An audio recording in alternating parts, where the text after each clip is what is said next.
This is the One Piece Podcast, episode 553 for the week of Sunday, January 20th, 2019. My name is Zach. My name is Ed. My name is Steve. And my name is Alex. Nice to have all four of you here. It's the first time in a while. Nice to have you back, Steve. Happy New Year, everybody. Happy New Year. A little late, but I'll take it. It's still January, so we're okay. They call me the Hunter. Okay. Why? Because it's a Sanji thing. I showed up late. Anyway. So we have guests on today. Very special guest, translator for One Piece and Weekly Shonen Jump. He is back for the first time in 2019, I think. We have Stephen Paul with us. How's it going, Stephen? Yeah, season premiere. First episode of the One Piece podcast for 2019. Thanks for having me on for the very first of the year. Nobody's so nice to be back. No, I was away. I was actually on a booze cruise with my family that it got on the news cruise and it became a poos cruise because we had the norovirus on our ship. Thankfully, nobody in our group, nobody that I was there with, got sick. But it was like, I don't know. I think it was like 5 or 6% of the entire, ship manifest was holed up in their cabins. So that was pretty crazy. Oh, I thought you meant a Pooh's cruise, like it was a Pooh from One Piece's cruise. Oh, I thought you meant a Pooh from The Simpsons. Oh, well, that would be much worse. This is Pooh's cruise is like the Rorschach tests of words, apparently. Yeah. Write that one down, Pooh's Maddie. We also don't actually. We also have on today's show Shannon Strucci, who has been on the podcast once before, video essayist. You may know her from the now I'm forgetting the name of the series, the Fake Friends. That's what it's called, right? Yeah. Nice to have you back, Shannon. Thank you for having me on. I'm excited. Yeah, I'm glad I get to be on this time. For those who, for some reason, didn't listen to that episode, you want to give a quick introduction, who you are, your One Piece history? Yeah, like you said, I'm a video essayist and a filmmaker, and I do film reviews, and I've been reading One Piece since 2003. So I've been reading it for almost 16 years. I've been a huge fan of it, mostly the manga. I've watched the anime a whole lot when I was younger, and not as much now. But it's the one piece of media that I've kept up with. I'm sure no one has made that joke on the podcast before for this long. I don't know if anyone has made that joke. Yeah. So there you go. Thank you, Shannon, for coming on. So we're going to go through chapter 930 today. And that is a really good chapter whose name I will have when we go through the manga. And we also will be going through the anime. Ed, do you remember or have the episode number or title offhand or on hand? No, but it's the one before Luffy goes Snake Man. Well, just spoil it for all of them. It's hard to tell with this the title of the episode is Snake Man versus He-Man. The one before Luffy goes Snake Man, because it's Toei. With this Katakuri fight, it's hard to say what happens episode to episode. So I want to mention first, if you do not, please subscribe to us on Patreon at patreon.com/OnePiecePodcast. We published for the public last week our first episode of the Dragon Ball broadcast with Ed and myself. Yes. So, Ed? Yes, it was good. I listened to it again. Good, yeah. I'm glad you liked it, Ed. Your opinion is the most important. So check that out. We'll have more episodes of that exclusively on Patreon, and a lot more coming on Patreon in the next week because we're at the end of the month. So don't forget to check that out. Also, unfortunately, One Piece is on break next week, so we will have... Ooh. Is it time for our volume recap, Stephen, or... I think so. I was literally thinking about that the other day. What are we going to do next week? And I meant to bring that up. We still haven't covered that volume yet, so... we'll have to do that one. I think it's volume 91. And there's a new magazine coming out kind of soon. I think it's this week, right?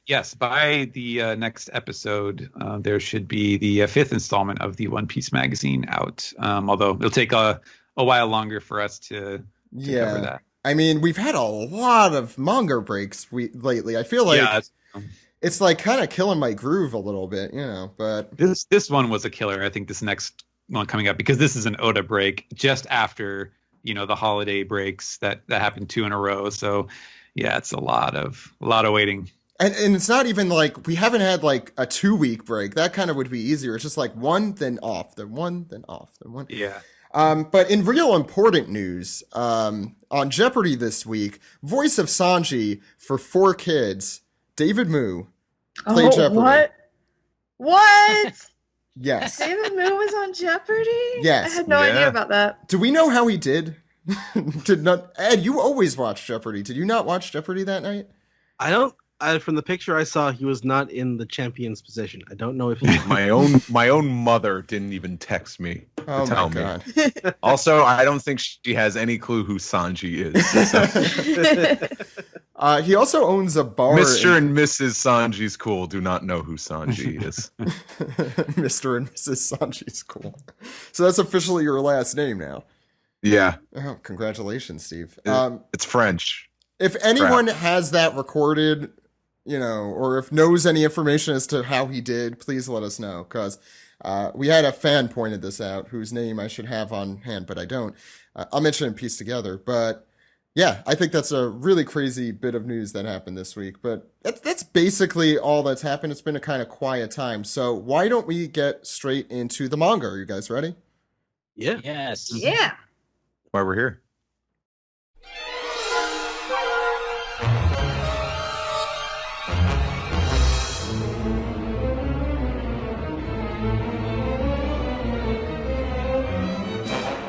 This is the manga recap for chapter 930, Ebisu Town.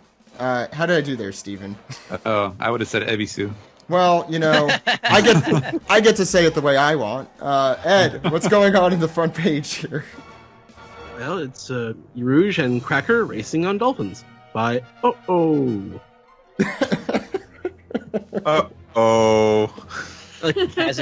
As in yo. Uh-oh. Oh, no. Anyway, yeah. This is the most random assortment. This is a bizarre spread. This is baffling. Sherman purposes. Didn't Rouge get beaten by Cracker? Yeah. Oh. Yeah, that's He's going 0 for 2 here. I didn't know dolphins like crackers. And I gotta say, this is almost like that Perona front page where it kind of foreshadows what happens later without you realizing it. Like little the bit. Mihawk and Roronoa, and then it goes right into what's happening with Mihawk and Roronoa. That was bizarre and remains bizarre. Yeah. Any other thoughts on this? Good, Ed, go ahead. Yeah, there's not much to say about that. So, back slightly earlier in time, at the settlement living off the leftover scraps of the flower capital, this is Ebisu Town, a different one.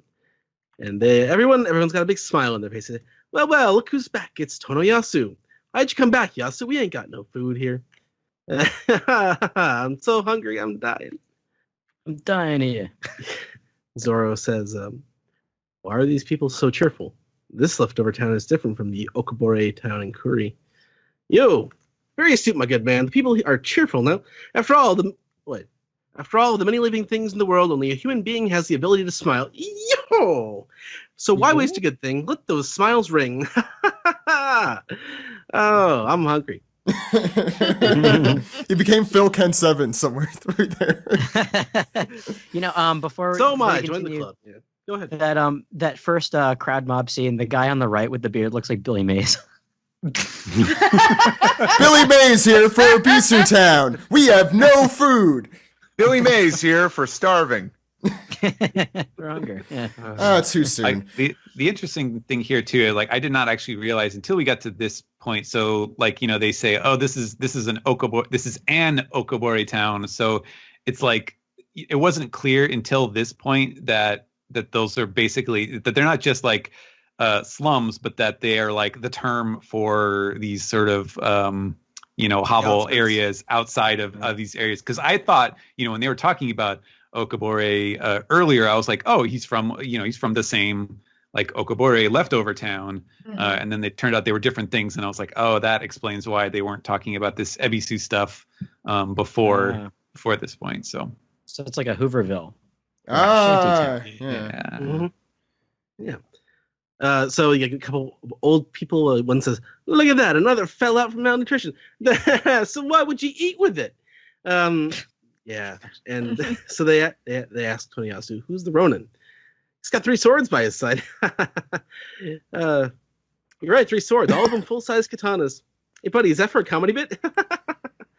No, keep your hands off of this catch, folks. I saw him first. Feel so sorry for you, stranger. You're stuck with a real weirdo. So wait, that one has a crush on him, or is it for? That's Toniyasu. But he has the heart. Yeah. Well, yeah. Yes. He might get some money out of this. You don't think he has a crush on Zoro? I mean, well, also he's a good sycophant. That's his deal. Yeah, I guess. Could be both. Real love. He could be the Mr. Smithers of One Piece. Oh man. No, he's the Carl of One Piece. No, he's the Mr. Smithers because he only has like a Zoro attraction. He's just attracted to Zoro. No, that's his skill as a sycophant, is that he could do it for anybody. That's okay. Yeah. Model sycophant. He's the best dang sycophant in the whole country. Uh-huh. Is that so? Well, he doesn't seem too happy about it. As they put the hooks in. Look, how you gotta smile. Something good happened here today. That's right, Toniyasu. Guess what happened last night? Ushimitsu Kozo showed up again.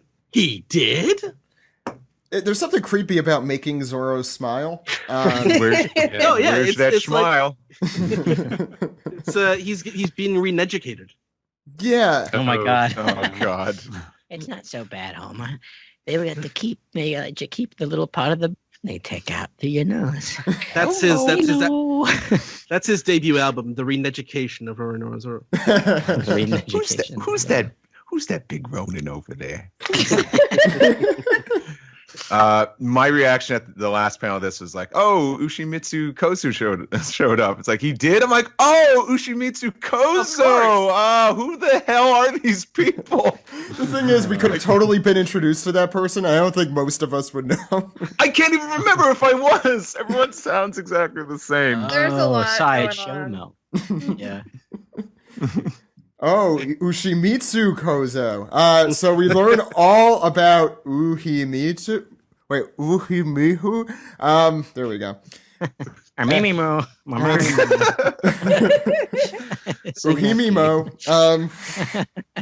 Uhimimo. We'll get to the second page here. So we see as Zoro is being forced to smile. The old lady tells the story, the tale. No one knows just who he is, but he shows up in the 3rd hour of the bull in the night. Steals gold from the wicked rich folks in the city and spreads it among the poor row houses before he vanishes. He sure did murder a lot of meowths. I wonder who he really is, whatever the answer. He's a savior. Anyway, he says that fortune comes to those who laugh. So it's not to the bold, but to those who laugh. And they also say that they all chipped in and bought themselves their first meal of the day. Sorry, these are freaking me out too. The whole thing is just creepy. So, Zoro, the Ronin warrior, perhaps, is given a cup containing what looks like water, and Zoro is perplexed. But this little kid who's giving Zoro the water says it's nice and clean water. They used the money to buy it. And Zoro looks over to a dilapidated well and looks back over to the kid and says, "Nah, I'll pass. And he says, "Don't worry about it. It won't make your tummy hurt." And he says, if Yasu brought you back, then we know you're a good person. And tells him to just drink up the water. And they start singing Nice Clean Water, the song that we're all familiar with. I got that nice clean water. Only $1. There you go. I was reminded of the opening song from Buster Scruggs, where he's water. Cool, clear water. By the way, do we think that the little girl in what's the smiling girl from that other chapter is from this town? Since Otoko. Otoko. That's what I It's considered. a generic urchin. Don't call her an urchin. Is that what her name translates to? Can't keep track. No, Toko was man, right? Yeah. Toko Oh, was yeah. Yeah, man. that was the That was the joke. joke. That was the joke. That's the joke. And I got it, man. they say, "Isn't it good? It just trickles through your body."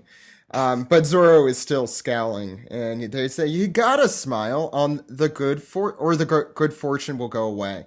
See, in this country, people call a smiling face an ebisu face. Ebisu, whatever they call it, that's what they call it. And it's what gives this town the name of Ebisu. And so Zoro gives a little smile as they say, "We don't let poverty get us down. Crying won't make you rich. So use that mouth of yours and smile. Smile. Creepy, creepy." Well, Zach, I guess all's well that ends well. Steven? Well, so at this moment, over on Onigashima, we see the big skull, like horned skull island, which appears to have some buildings around the skull and on top of the skull. And someone is talking over a transponder snail. They're approaching from the southeast seas. And then we can assume to be Kaido says, "Shoot them under. Don't you dare let that hag into this country." Hag, huh? And then the next panel, we see some familiar koi fish with the boom, boom, boom, boom sound effects that we saw when entering Wano. The koi fish are pulling their ships. How do they know about the waterfall climbing method? And then we see Kaido and his follower here. Big Mom's intelligence gathering is said to be the very best in the business. Like he's actually explaining the answer to the question, and Kaido's like, "I don't care. I wasn't asking for the actual answer. We knew they were coming either way. So just sink them. That's all that matters." And then we get this cool down like at water's level shot of what looks like a very familiar frosted ship sailing through explosions, and there's the fish. I don't know if it's actually the fish or if it's just like some invisible Foley work. Somebody going yo boom boom boom boom, and we hear a familiar. Well, not unless all the ships do it. Is that what the octopus made? The same noise? Yeah, I guess you're right. The octopus was the one that was doing it for the Sunny. And we hear a familiar ma ma ma ma ma ha ha ha ha. They're shooting the cannons, but it's not working. The cannons are being deflected, and then we get a rogues gallery here of Perospero, Smoothie, Genie Weenie. What's his name? Daifuku. Yeah. Yes, there they are. It is the Big Mom Pirates. They have shown up in Wano in the middle of the arc. "Here I am, Kaido. Here we come, Straw Hat. And it's time for you to return to me, Zeus." And there she is. Fun fact, though, once again, showing how untrustworthy this information can be. They did write Big Mam Pirates again in the that big They're text British. layer there. Steven, they're British. Meme. So You're thinking of Mum. yeah. The Big Mum Pirates, yeah. Hey, look, Could Flampe be. is there. Oh yeah. Why'd you have Everyone's to? Worth mentioning. Right up Yeah. front. Worth mentioning that Katakuri is not there. Yes. I looked for him. I didn't see him. But Galette, I think, is there. We're all Oh, good. about that. Yeah. Oh, thank God. Thank God. Alex. Oh yes, this is me. Climb those falls, she says, as we see a shot of that familiar waterfall, that Yukio waterfall. I think this is a much better view of it than we got before when the Straw Hats were climbing it, and you see the koi right underneath with the bum bum bum bum bum bum bum, yo, and what was the Big Mom's ship called? The Singing Shanty. Oh, the big Mama Shantae. Yeah, the Big Mama Shantae. Yeah, it is almost to the very top, and you can tell that this is at least Smoothie's first time in Wano. She says, "Fish that climb waterfalls," and Perospero says, "It's hard to believe my eyes, Perori." Kaido is still pretty angry. He's screaming, "Don't let them in! What are you doing, you fools?" The idea that they would come up the falls never occurred to them, his toadies say. And the first thing that is on Kaido's mind is, are Lin-Lin's brats with her? It seems like there's a number of them on board. And this does not please Kaido, as he gives his guys a walloping, saying, the brats are our officers. If they disembark, it'll be a full-scale war. And they mentioned to Kaido that they don't have enough manpower ready to fight them back atop the waterfall. So the ship is very nearly there. Like it or not, Big Mom says, we are here, Wano. Ma. And we get a nice cool shot of the mama singing Shantae. By the way, what do we... Sorry. Go ahead. Sorry, sir. I thought you said, I think you said, did she have her brats with her? Oh my god. What do we think of Kaido's... The Minister of Brats. What do we think of Kaido's informal wear? Oh, you mean his pirate shirt? This pirate shirt. Oh, yeah. It's just like weird. that. Yeah, no, it's like, hey, he wants to be a pirate. Yeah, I'm just, I'm around the house. I don't need the whole thing. Anyway, Shannon. Big Mom's ship crests the waterfall, and Big Mom turns and says, what? As King slams out of the air into the ship. Right? That's what's going on. And she says, it's him. And then, I haven't watched the anime. Is that Montdoir? Is that how you say his name? That is right. Montdoir says, Montdoir, yeah. he recognizes Pteranodon. He yells that out. I don't know who that woman is. And then Perisparrow says, is it King? And then we get the beautiful spread of King with his devil fruit, which looks awesome. And he's all another. Yeah. He's got all his like weird studs incorporated into the Pteranodon form. And then I guess Big Mom says, screaming as they're falling back down.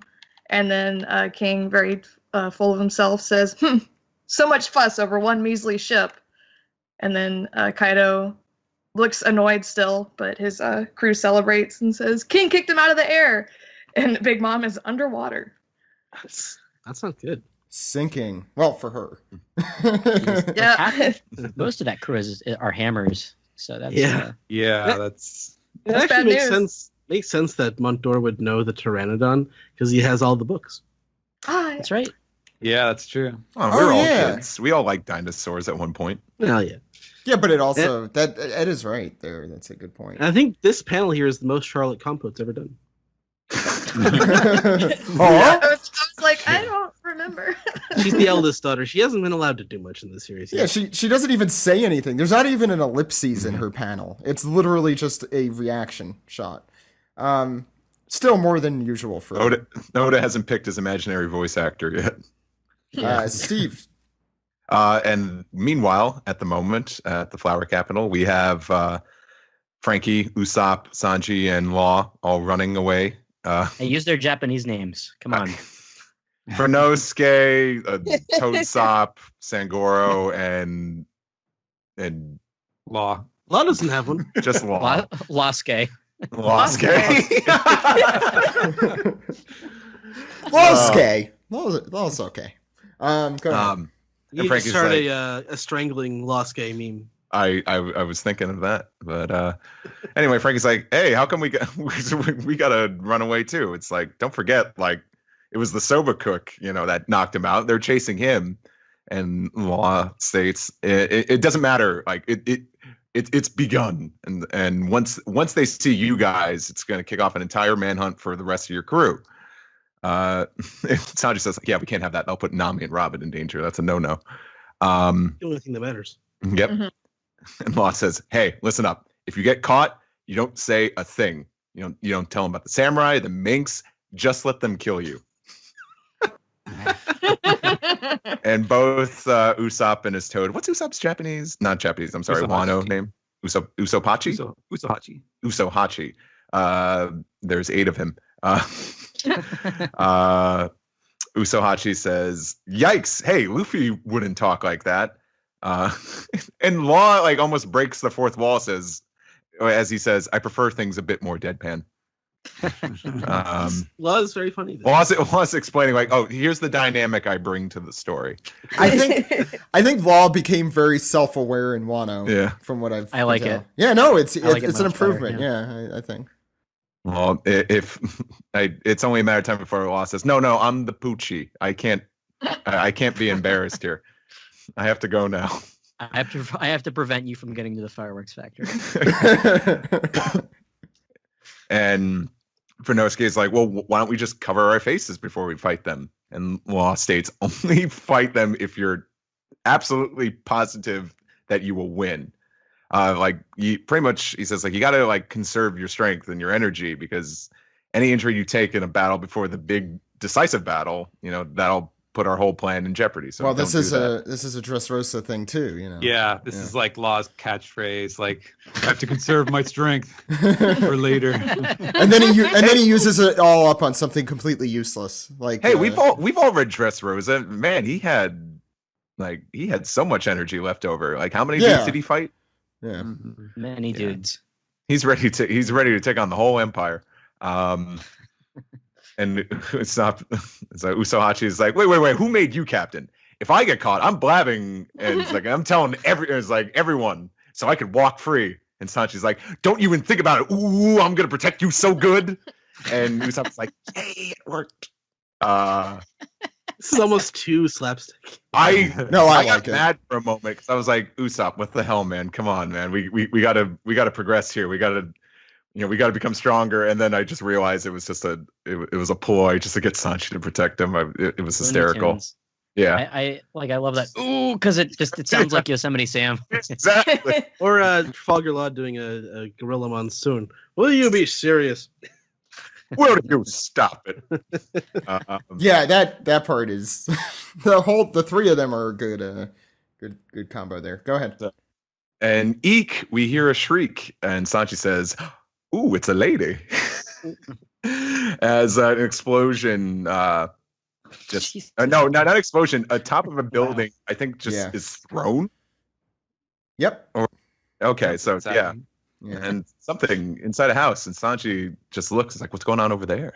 Can we see what's on the back of Frankie's outfit there? Steven? We could see it. Yeah, I mean, do we know what it says? It's the kanji for Minato, which is like port, but I think that's supposed to be short for Minatomo. Oh, that's his carpentry cool. outfit. Yeah, I'm glad I asked. Alex. And here we are, the cause of the commotion. We see a giant Spinosaurus wearing clothes, and what kind of haircut is that, gentlemen? I've been told it's a Nakamura. Oh, yeah. As in Shinsuke Nakamura of WWE fame? I don't know. I don't know if he's famous anymore, but or New Japan Pro Wrestling fame, if you're like Ed over here. Yeah. Yes. Well, we'll save that for another podcast. It's got swagger. Yeah. So yeah, it's page 1, who we were introduced last chapter at the very end, laying waste to this town as villagers are running away, saying they've done nothing. Please stop this. And page 1 is chomping down. He's really gorging himself on some noodles, saying, "You're a soba shop." And the guy says, "Oh, so what if we sell soba? This is our store. We'll be kicked out of the capital."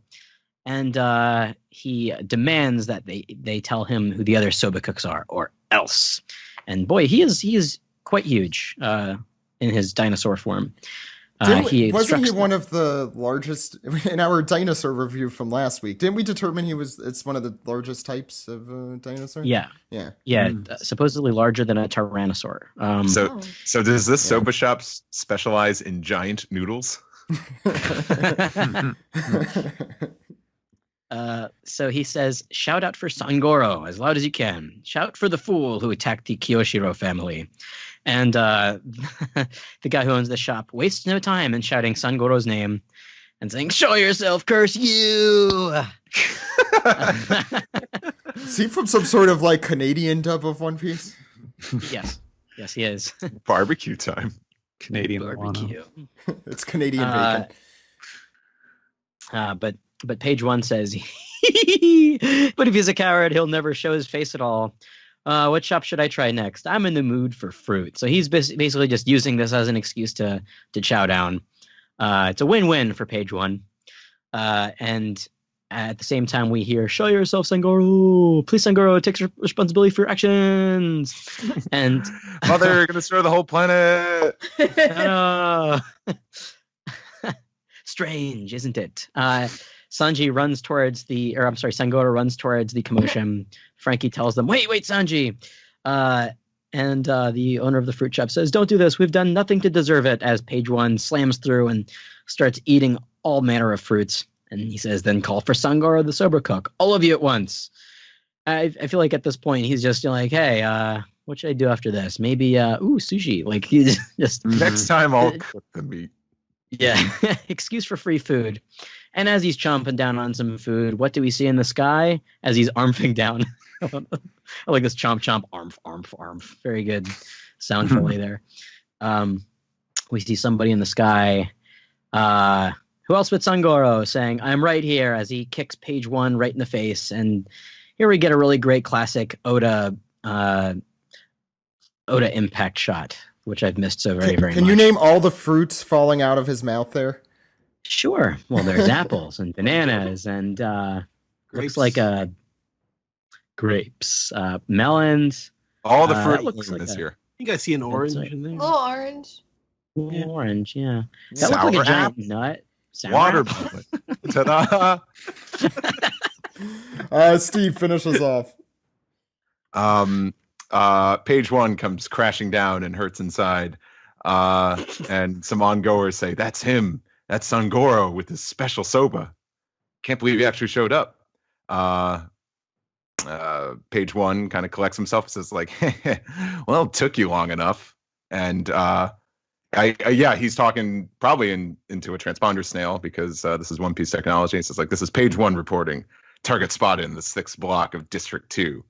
And the voice you says, see there it is. It's in his little tiny claw, just in his hand. Mm-hmm. Little bolts there. Yeah. And a voice on the other side says, "Got it, heading there now," which is probably Drake. And Sanji's like, "So you got dinosaur powers, huh?" And then Yes, he's got dinosaur powers. "Hey, I'm just a dinosaur." The previous soba shop owner says, "Why'd you have to wait until now? Our home's already ruined." I wish there were more bystanders who did this. "Why'd you show up now? It's almost like you're trying to tell a story here." And throws a cup at his head. Oh my god! Yeah, It's not Cuphead, so he just no sells it. And then Wallace is like, "What are you doing, Sangoro? Ignore them. It's all over if Drake shows up." And Sanji says, "Luckily enough, this guy has no idea who I am." And then Sanji continues. He says, like, "They won't identify me, and I won't get hurt. I could take care of an idiot like this in no time." Is this Sanji still saying? yeah. He's saying it's nice to increase our ranks, but it's also good to decrease theirs, as we get like the big stare downs here with page one, Frenosuke, Usohachi, and Law. Really cool panel of Law, I gotta say. Law just saying like, God, like this is Law just saying like, damn it. This is the Sanji says, constipated "You guys go on ahead." He says, "You guys go on ahead. As long as they don't find out who I am, right? It's almost like I should have a secret identity. It's almost like I should wear like a superhero costume." Also, haven't they already seen him? Yeah. Yeah, but they didn't see him in like a cool Power Ranger costume. Also, his hair's tied up. That can't be the same guy with the swirly eyebrows. His hair is different. I think It is funny One if he Piece. put on his Mr. Prince glasses. Hey, where'd Sangoro go? What if the only thing the cylinder did was put glasses on him, and that was the whole thing? I would love that. That'd be pretty good. Okay. What's the thing you? I'm a Mr. Prince. I'm a real Mr. Prince. Sorry. I really Did you squee? yeah. I squeed on the inside. Let's use some outdated anime con terms. Yeah, I squeed a little. Glomp.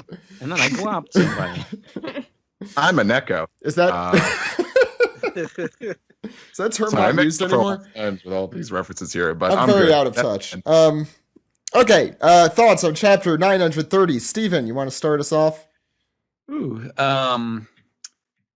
yeah, I don't know. Like, this is it was a very cool chapter. I feel like it was mostly set up. I mean, obviously with the tease that you get at the end.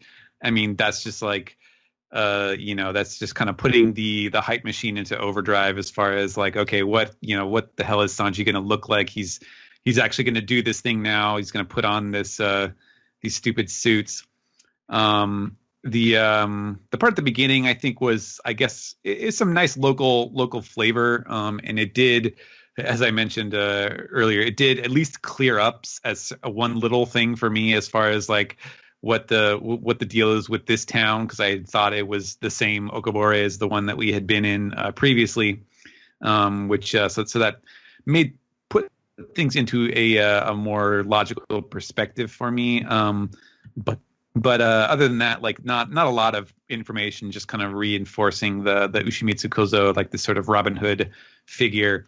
The Big Mom scene was pretty awesome, if not like ultimately very consequential. I was super surprised to see her in the arc, but I feel like that was just him kind of throwing her in there, like, okay, Big Mom's here at Wano, and now she's getting knocked out. So don't worry, just ignore that. Big Mom's not going to do anything for a little while. I think that's kind of what the ending of that scene was meant to tell us. But it was cool seeing King's power.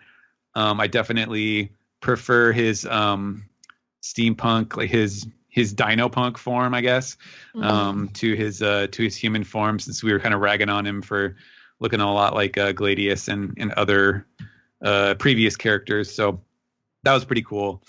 Yeah, I don't know. Other than that, I'm just really excited to see where we go with this Sanji thing. I mean, I'm assuming that he's going to beat up Page One, since we don't really have much reason to assume that that's going to be a lasting problem. But it is definitely going to kind of ratchet up the stakes, I think, for what's going on if the word gets out about this. So yeah, look, it'll be a long wait, 2 weeks to see the next one. Shannon, your thoughts on the chapter? I really liked it. It was just like a sequence of a lot of different stuff happening, a lot of big moments, especially Sanji pulling out the canister. I didn't think he would actually use that or use it this early on. Like, has he practiced with it at all, or like what has happened with that? And I also really, really liked King's dino form. And I wondered too if Usopp talking about like squealing if he gets caught, if that's like a foreshadowing of him getting captured and something happening. I don't know for sure, but that it? I would say probably not. I think that was just a goof. Like, they were just kind of having fun, because they're like yucking it up. It's like they don't even really care. It doesn't seem like they really care when they're running around. They're like, oh yeah, we're just going to this place and chatting, having a fun time. Yeah. They don't seem very worried. I could see it going either way. It's definitely a character moment. Like, it was funny. Yeah. I also, the first time I read the chapter, I didn't catch Sanji getting hit on the head. Yeah, me neither. It was fun in the reread because it is so like deadpan. I thought that was really funny. I think that's why I didn't realize he has no reaction to it at all. And it's the same kind of cup that we saw from earlier on in the chapter with Zoro, which I did not realize. I think this one's made out of wood, though. That one was not. Was the other one not? Oh, should probably go back. Okay. Oh, you're right. Alex. It looked like a gambling cup, like a dice cup. Yeah. Man, I loved it. I love this chapter. Let's see, working back. Actually, no. Yeah. So Zoro and Tonyasu at the Ebisu town. This, like, man, there's more fuel for like a Zoro as a Ronin solo comic that I would just want to read. I loved it, really. Like, he's just going from town to town and finding out, like, I think Zoro is kind of the perfect character to use for discovering the color of Wano, like, to find out what the general populace is about, and their their struggles and their ways of dealing with how Wano is ruled. I think it's a really great way to world build without completely, detouring the rest of the Straw Hats. Well, one, because Zoro has that awful sense of direction, so naturally he'll just be stumbling onto these places and giving us the story from his eyes. And I really enjoyed him drinking the water and then smiling and just kind of noticing. If I'm not mistaken, I think he looked at that well and turned down the water because he didn't want to deprive them of the water that they had bought. Yeah. I really liked that. And I would love to see. I can't wait to see more of that kind of thing. To be honest, it had that very whenever Zoro is doing stuff like this, it has this very samurai movie feel to it that I really just enjoy. By the way, he's a lonesome Ronin. Sorry, Alex. I wanted to cut in. I don't know if anyone else brought this up the week that I was gone, but did you guys mention like how absolutely ridiculous it is when we first see Zoro and Toneyasu and Yasu's going on and on about this stuff, and he's talking about how like, oh, I knew that like this guy's my meal ticket. I knew if I just follow him, he'll lead me true, and how absolutely preposterous it is that he's talking about Zoro leading him anywhere. Like it's just great. Yeah. I do like the idea of Zoro going on adventures and having like a Sancho Panza type follower, some guy who's like a really great wingman and talks him up. I don't know. I really, that's like a spinoff that I would very much enjoy. Well, he's more like a Cockney chimney sweep with the way he rhymes. Oh yeah, Stephen. You weren't on that episode, but I wanted to give you kudos for that particular localization because it was incredibly fun to read. Thanks, man. Yeah. Yeah, that was unbelievable. Yeah, he's fun to write. Yeah, that's cool. Yeah. So Big Mom did not. Oh, Jack, you were gonna say something. No, I was just gonna say go ahead. Yeah. Big Mom showing up was a huge surprise. I absolutely loved it. I love how they're fast tracking her into the story. I really love that. Well, it just goes to show you that the pace of this arc is still on a really great track. Seeing Big Mom taken out, like that ship just going up, like Big Mom, this force that we spent a year and a half like seeing the Straw Hats at the end of their rope with, that arc ended pretty dire, and here they are, like sort of, she's trying to fight off her own territory though. Yeah, no, but I think it's very interesting seeing this ship that's just full of these big players just get sort of flicked away. One of the weaknesses of the devil fruit conceit, I think. Yeah. By King, and yeah, I think we talked about him having a Pteranodon fruit. Definitely talked about Pteranodons. Yeah, and then I remember Sam last time being like, "Well, technically, Pteranodons aren't dinosaurs." I'm like, "Well, technically, dragons, Alex." Yeah, well, here's another thing that I really like that it didn't occur to me until just now, since this is another dragon fruit model, that Kaido's just has an army of dragons. He's a dragon with an army of dragons. That's cool as hell. Yeah, it is. Yeah. I guess we need a dragon to fight dragons. Yeah.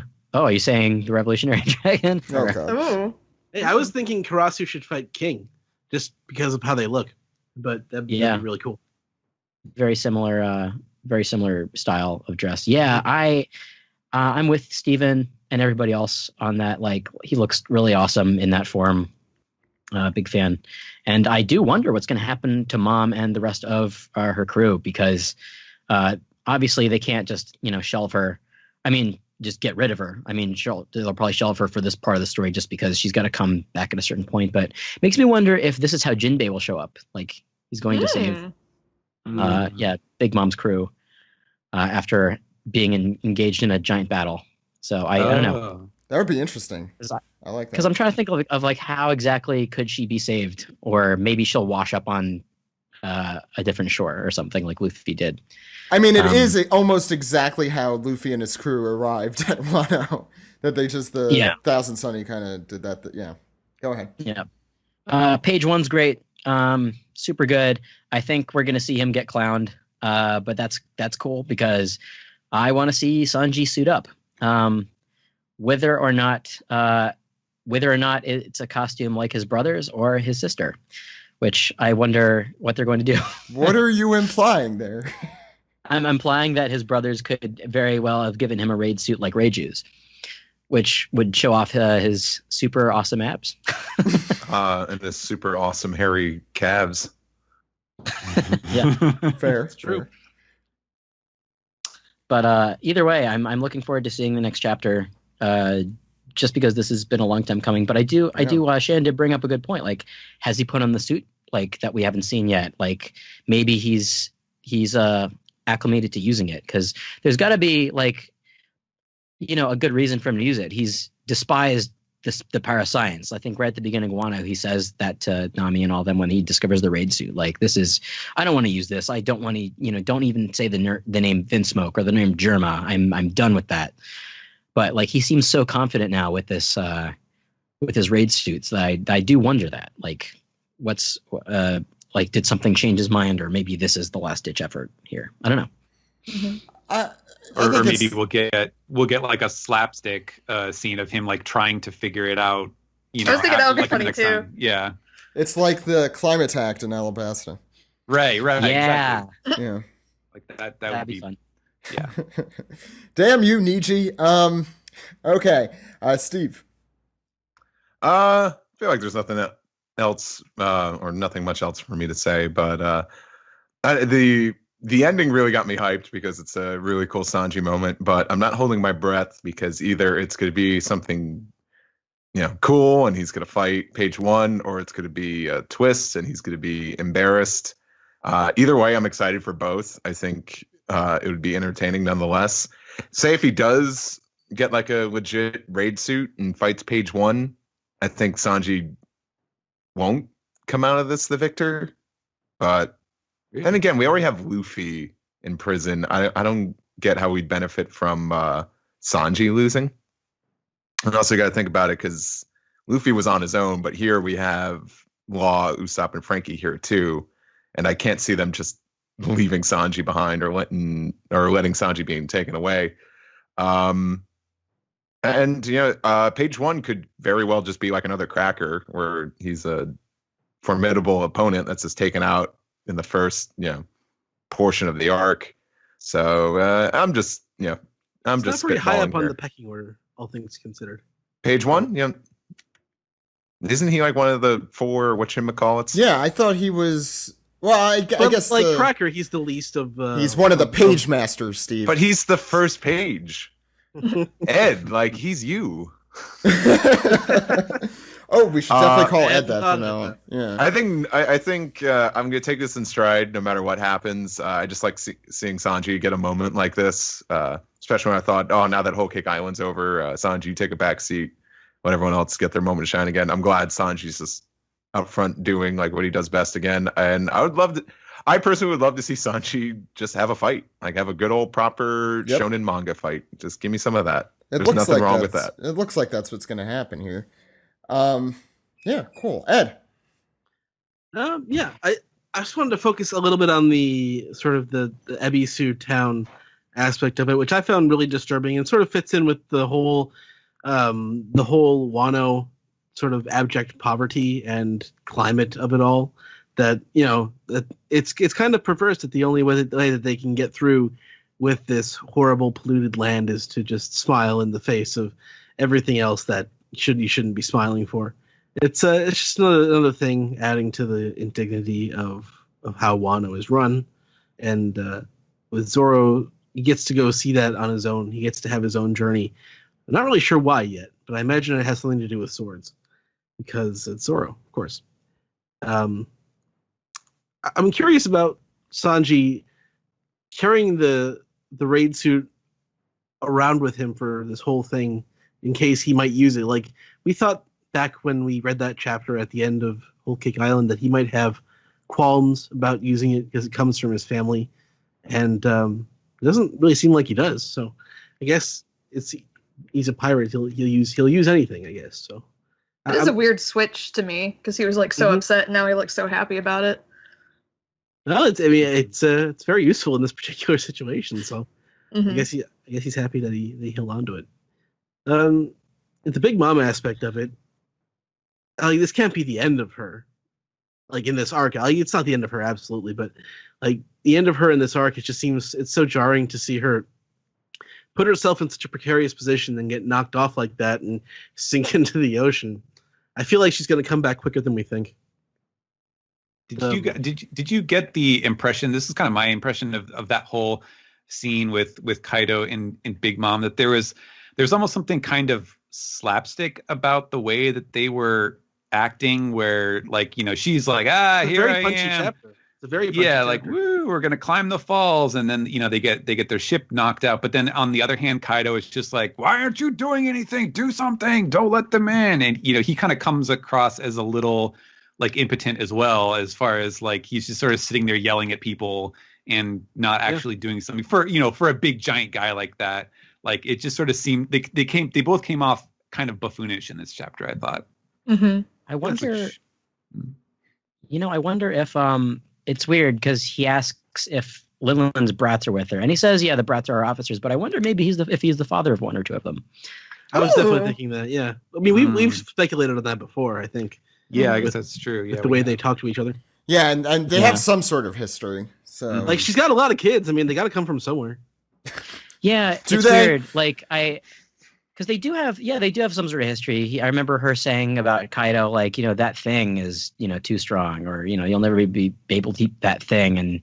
And how does he call her hag in Japanese? Like Baba? Yeah, I think so. That's probably. Yeah, I do not recall, but something Baba. like that. Mm-hmm. Yeah, So, they're Charlotte very familiar Baba. for sure. Yeah. Ed, any other thoughts? No, that's pretty much it for me. All right, I'll make my thoughts pretty quick. Just one little thing about the whole Zoro story, and it's that Zoro. This has to be a pretty big arc for Zoro. We've been talking about how that's very likely, especially since, you know, it's Wano, and Zoro and Wano have had a connection since at least Thriller Bark. So it makes me pay a little more attention to these first few pages. I'll also say, and Steven, I'm not sure how it was translating, but they're very dialogue heavy, so it definitely took me way longer to read those first 4 pages than I think just about the rest of the chapter put together. The part with Kaido and Big Mom is a little slapsticky. I think, you know, it definitely shows that they have weaknesses in their leadership abilities, which we talked about with Big Mom a lot, about the fact that she just, you know, we were comparing her a lot to a certain somebody there. And they also, in a way, both remind me a lot of Luffy, in that it's like, I'm going to go do the thing. No one's going to stop me doing the thing. I will do that thing. And they'll just go after it. I agree. King is awesome looking in that form. I still don't think his human form is anything too special. So hopefully we won't see him in his human form very much. He seems to also kind of be on fire. We kind of didn't mention that. Yeah, so I did not know this, but Joey on Twitter was saying, or he was putting up pictures of Rodan, like there's Fire Rodan from the Godzilla movies. Okay. So apparently there's a bit of a thematic connection there. So that may be what he was going for. Hey, it's cool. Not complaining. Yeah. I hope we do see a Godzilla at some point. I know it won't make sense, but yeah. I mean, like, yeah. What would make sense in this situation? We have a Phoenix, you know. Yeah. I mean, the Phoenix also had the Phoenix Fire, so there's a lot of those flying fire users. The page 1, cool. Nothing really to say beyond that. I am looking forward to seeing him get his ass kicked. I think that'll be fun. Although we haven't even really seen him do very much except steal people's food and kick that one guy's store in. And that guy is kind of an asshole. Let's just be honest. I don't really care. Anyway, he's a fake person. It's fiction. Sanji with the raid suit. It's almost like I'm wondering why we should even do this podcast. So Sanji with the raid suit, I think, is also, apart from the internal logic, I think is also Oda trying to say, look, there's a reason we did the whole Cake Island thing. Sanji, what Luffy said in Zoro, he has the power of an entire army. It's like, okay, now Sanji kind of has to show his stuff. To the audience at least. I mean, we know Sanji is strong, but was he worth all the trouble? And we'll see. Yes, of course he is. The answer is yes. There's no question. Why, Steve? Why is he worth it? Because he's cool. Thank you. Yeah. You stole Steve's answer. Sanji's cool. I still do Steven. agree that I think there needs to be something like when we see him next. Like I would be disappointed if Sanji's just like, hey, this raid suit is awesome. I'm glad I have it. And then like that's literally the extent of it. Like I feel because like you said, he wasn't on board with it when it was first brought up. So like I would like to see something that explains either like is he reluctant about this, that he's just doing it because he feels like he needs to, or did he have some change of heart? Like I would like to see what that is. Look, I definitely feel. Go ahead, Alex. I was going to say, here's some speculation. Like, how long have they been on Wano? Like the Straw Hats? A week at least, because it was 2 weeks to the Fire Festival. Now it's 1 week, so we're a little. It makes me wonder if Sanji asked maybe Frankie to check this thing out and maybe give it some, personal flair, or I don't know. That would be cool. Yeah, right? I would like that. Like, I don't know how how possible that would be in a 1 week time frame, but it's One Piece, but yeah, I'm in agreement. Like in terms of Sanji's attitude, because I feel like we spent the whole Cake Island arc, casting off the dealing with shackles Sanji of and the Vincents, so I don't know.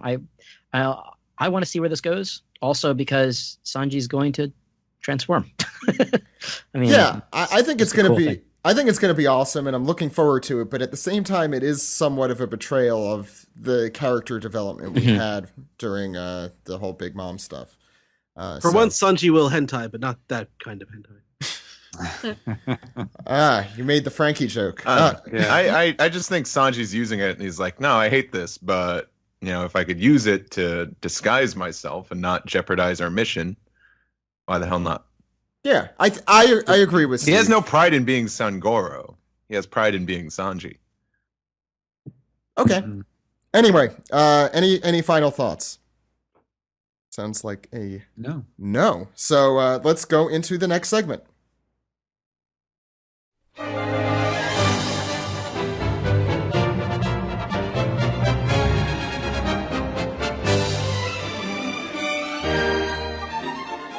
This is the anime recap for episode 869.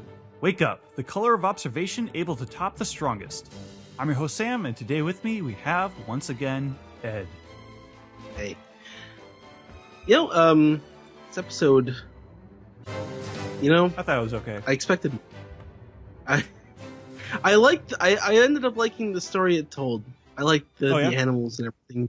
I liked the part with the animals, but I liked it on its own. I didn't particularly care for how it fits in with the fight of Luffy versus Katakuri. Yeah, because it's getting hard. It's getting hard to tell what happens week to week in this fight.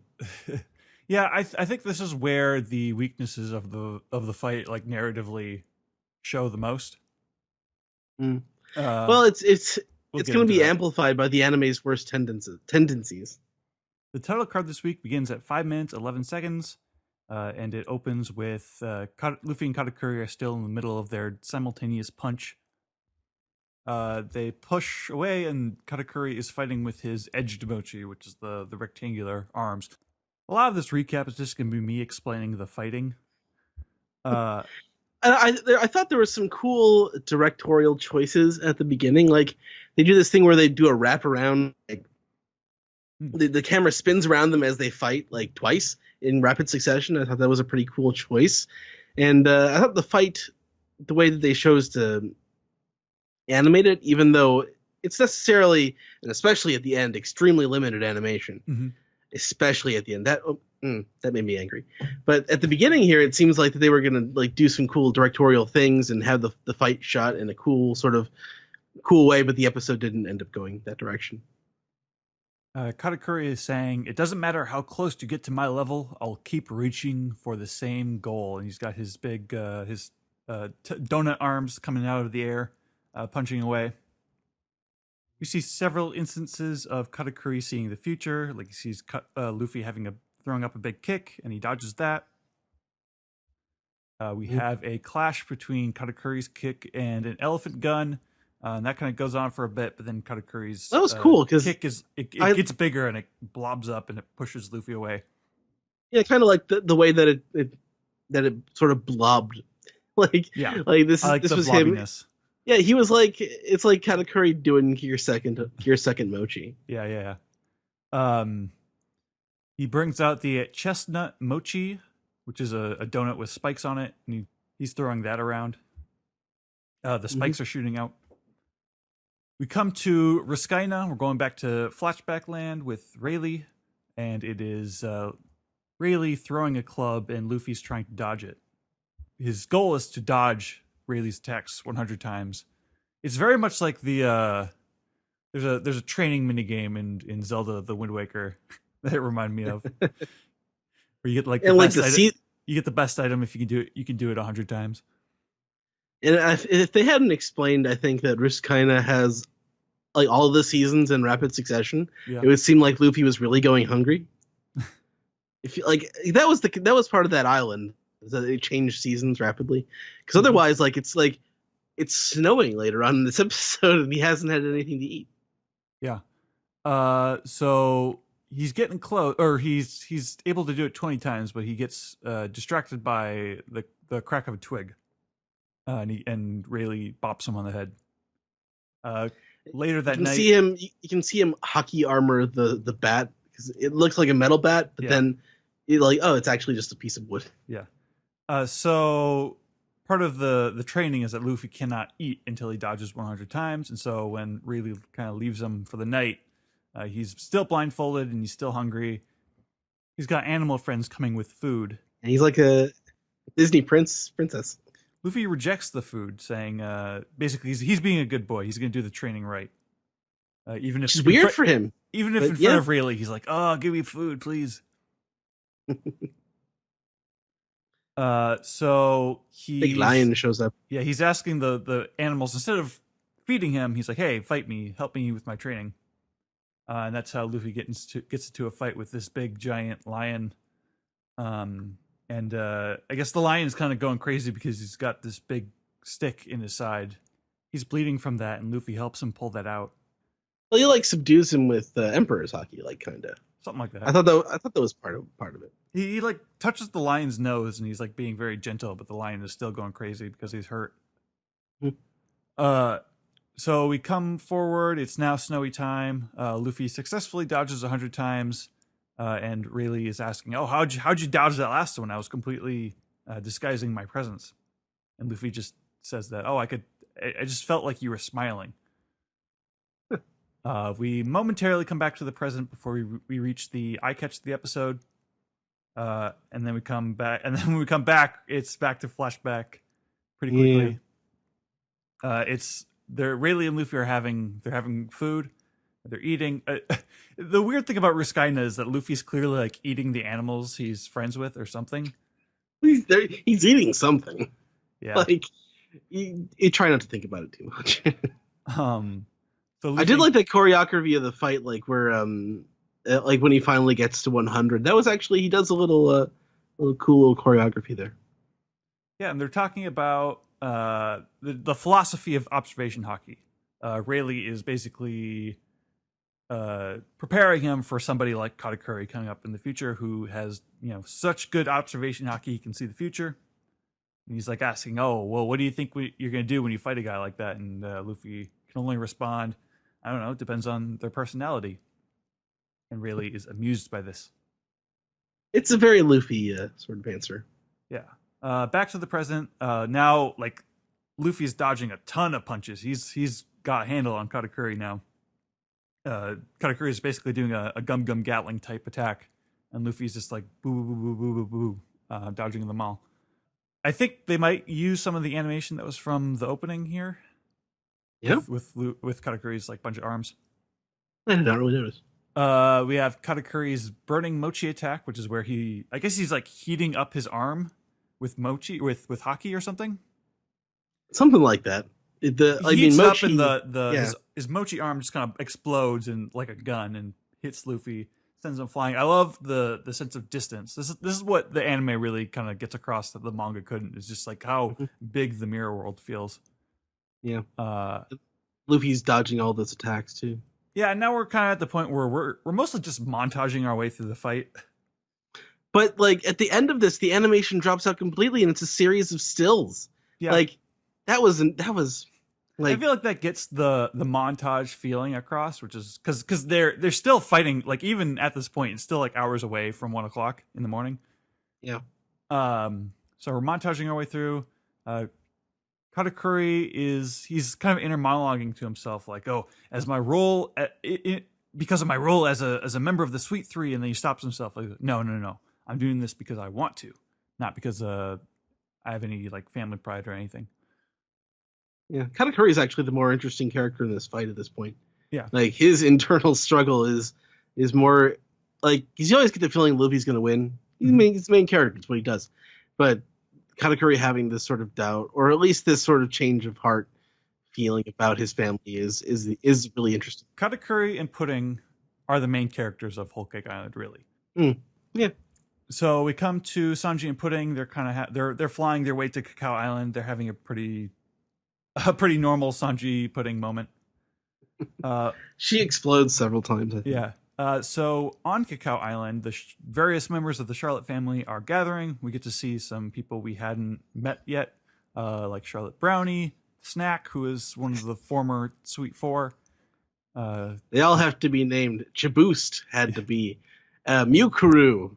Jaboost, what's her long arm? Yeah, Mukuru, Jaconde, the decuplets, the batch of 10, UN, Raisin, and so on.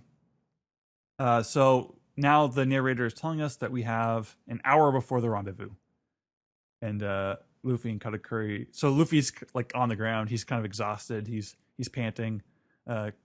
Katakuri's he's announcing, "Is this?" And then before you can even finish the sentence, Luffy answers his question. "Yeah, that's right." And then Katakuri finishes his question. "Over now." So basically, Luffy is seeing the future too, and they're having conversation and answering each other's questions before they can finish saying the question. So this is going to be it. This is the final stretch. Luffy gets up. He is transforming into a fourth gear Snake Man, and we get part of the transformation. We don't get to see the full design yet, but we see the smoke going up. We see he's blowing into his arm. There's snakes in the smoke. He's Snake Man. To be continued. Yeah. The next episode preview looks really cool. So yeah. As I described this episode, I didn't have the episode number up during the intro, so I just described it as the one before Snake Man. Yeah. General thoughts? As much as I did like the Rayleigh, I mean, there's no reason for me to why I should have liked it. I just found it sort of pleasant, and I like the animal story because like otherwise it's just sort of this filler. But Luffy has changed. Like they're actually taking the time to do things gradually. I mean, like the anime was going to take the time anyway, so I feel like they're making use of it and showing how gradual the change is and how slow and how hard it was for Luffy to sort of adapt to this, which is showing through the Katakuri fight as he adapts to it. But it's taking him a long time to do it, so you see how difficult it is for him. Doesn't necessarily help the enjoyment of the anime when it's paced like that, but I do find myself enjoying things about it, especially the flourishes of animation that they do use, like the flaming mochi and the cool like camera work that they did at the beginning. I don't know. I had a positive impression overall of the anime this week. It really depends on my mood. The One Piece anime is kind of a cipher. It's just sort of how I'm feeling at the moment. Yeah. I always had a problem with this particular part of the fight because it's like now that both fighters are completely emotionally invested, this is the part we're montaging through pretty much. This is the part where we're dwelling on the least. Most of this fight is we're not really with the fighters so much. We're just kind of watching them from a distance, kind of drifting off into this flashback. all the dilly-dallying up until this point, like some of it should have been pushed here, Like we should be more like focused on the tension and the build up and all that stuff now that like both fighters like really care in a different way. I think that it sort of assumes that that's what we've been doing this whole time. Yeah, but I don't think that the story has enough to say at that earlier versus now. Okay. It's just sort of like the fact that Oda clearly had this kind of arc for Katakuri in mind, and it all had to kind of play out alongside the plot, where all these like important plot points are supposed to take place like hours apart from each other. They don't line up quite right. I thought the episode was okay. I think the Rayleigh stuff is good. I think it would have been better if we didn't get so much Rayleigh stuff in the last 4 episodes or so already. Probably, yeah. Same with just like this is not the time for just another fight, just another episode of fighting, basically. We'll see what happens next week. Yeah, next week should be pretty interesting. So, yeah. All right. Cool. Ready to move on to the next segment? Sure, let's do it. All right, let's go.